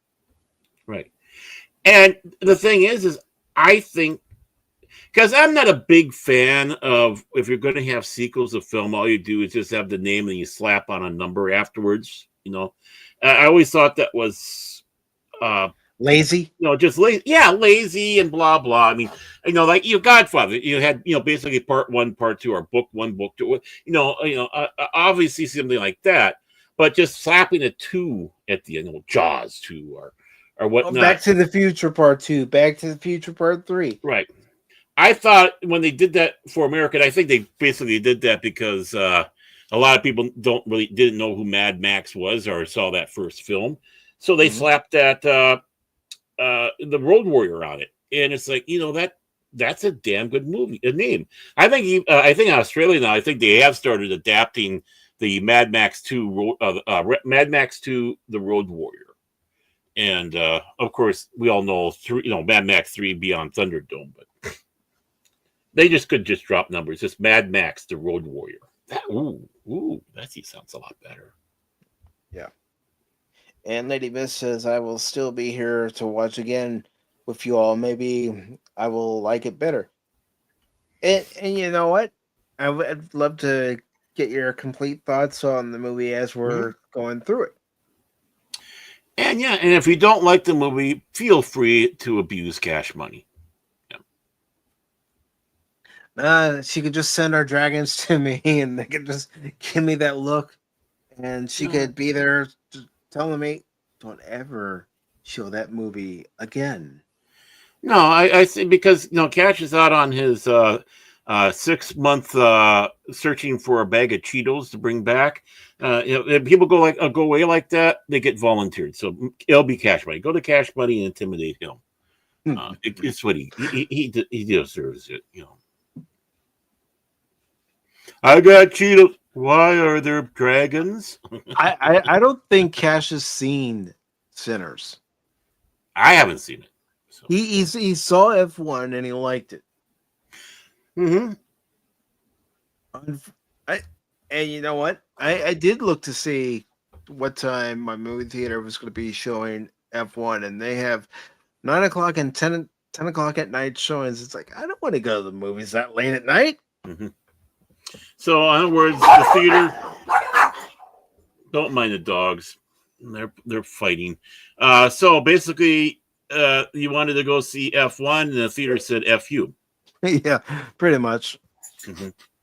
Dogs, you ruined my build-up to a punchline. Now stop. No, but I am going to go see Fantastic Four First Steps, and I'm going to judge it for myself. I'm going to let you all know, okay, this is what's in it. This is what's not in it.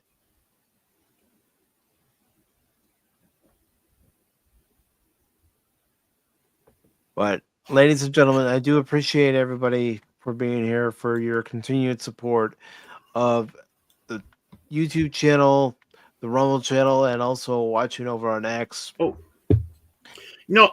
One thing. I'm sorry. Forgot one thing. I don't think it's out yet, but it will be. But Pops and I finally got our first time watching, or in this case, it's been a hell of a long time watching of Red Sonja filmed and ready to go. So hopefully it'll be released. Usually it goes to the members first, and a few days later it will go to the public at large. But our last one we did, Electric Dreams, is available to watch. So we'll go on over the Pops and see our discussion on Electric Dreams. And yeah. Oh yeah, it took us. Oh my God, the road to getting Red Sonja done was a hell of a road. But yeah, because you were telling me that you guys were trying to do it and you lost power on your end. And... And yeah, it just one thing after another, and we finally got it done on the fourth time. So, and what's funny is it was on Tubi, right? But because it was Pop's week, birthday week, and some other stuff happening, it left Tubi. But YouTube had a 4K redone version of it for free. Somebody did it for free and posted it on there. And that's one thing I've noticed a lot recently with YouTube, more so than in the past. There are certain movies, copyrights be damned, people have uploaded them and yeah, exactly. And they've been, some of them have been around for a while. That's the thing. But this looked beautiful. At least, I'm not going to say anything we talked about except for one thing: the cinematography, the set, the sets, the scenery, all that stuff was so bloody beautiful on the print I watched. So it was like, oh, that was eye candy. But hopefully it'll come out. When it comes out even more, I'll let you know. In fact, I just checked Pops, and yes, I do have Thunder Puppies, a Dachshund, and a Bochi. But yeah, I don't see it there yet. So hopefully soon. All right. That's awesome. And, like I have said, so I know Lady Mist is listening going, yeah, well, what did you say? What did you make sure to remember, Pacific? We are going to be watching Conan, and I'm looking for Conan to be in November for the watch party. Because October is going to be mainly horror, with the only exception being Back to the Future Part 2 on the 22nd of October. Oh, okay. Update. The Red Sonja one is out now on the members first. It was released yesterday, so wait a few days, and it should be on the big list for everybody. So, Orman just dropped. What? I dropped? Oh. I don't know if it was you or me. Maybe it was both. I don't know, because you dropped too. So maybe, who knows? I as I was saying, the rewatch review is out now for members of Pops. That dropped yesterday, and so I'll be on the lookout. I think it usually goes about 5 days, and it goes for the general public. So, holy cow, we talked about that for an hour and 6 minutes. Whew. Okay. Hey, it's a good time, man. The next one we'll be doing will be Invasion USA with Chuck Norris. Now, when it comes to the October watch parties, again, Back to the Future Part 2 is in there for the 22nd. But if anybody has any good horror movie recommendations, pass them my way, either in a post on YouTube or in a post on X, and let me know. I do know that on one of the dates in October, whether it be a Wednesday or a Sunday, we are going to watch Megan and Megan 2.0. But if anybody has any other horror movie suggestions, welcome to Fright Night for real. Yeah, I mean, one movie I was thinking, because I do like the movie, is Chucky. Oh, Chucky and Megan. Yeah. But I also want to get input from everybody. Oh, Mike, you got to show this movie. I know we do. I've done this from the beginning. Baron started doing it with me when he joined the show. It's like the longest goodbye on YouTube. These are Minnesota goodbyes you're getting. Even though Mike's never been to Minnesota or lived in Minnesota. Never touched terra firma on Minnesota soil. But this is how Minnesotans are when you're saying goodbye, because we don't want to leave. We don't want you to leave. We want to be together. Okay, never mind. I'm better now. You sure about that? Oh, yeah, for sure. I'm good, yeah. You want some hot dish? We got some hot dish. We got tater tot hot dish. And we got tuna hot dish. Oh, yeah. And some fruit salad, yeah. Don't you know? And don't you know? But ladies and gentlemen, I do want to thank everybody who was here tonight. Really do appreciate it, whether you watched on X, YouTube, or Rumble. Thank you very much. Of course, DJ Ronnie G was the first person over on YouTube. So, DJ, thank you very much. Wolvie, thank you for being here tonight. You're wrong. Thank you for being here tonight. Of course, the lovely Lady Miss, the Guardian of the Void, Keeper of the Dragons. P-Rock Creations, thank you very much. And Phil McCracken, I still don't know what he means by those emojis, Baron. Of course, Tim. There are some who call me Tim. Jason Fox of 540 Studios. Tommy and the Guinea Pig Collective. Thank you, Tommy. And Brandon Looney Tunes Fan 2000. Let's see. And take care, everybody. Take care. Hope to see you tomorrow for more Rise of the Ronin on the YouTube and Rumble channel. And look forward to seeing you all Sunday at 1 p.m. Eastern for the Happy Gilmore doubleheader. Until then, remember, don't ever give up on me in a game, because just when you do, you might miss something. Have a good night, all. Autobots, transform and roll out.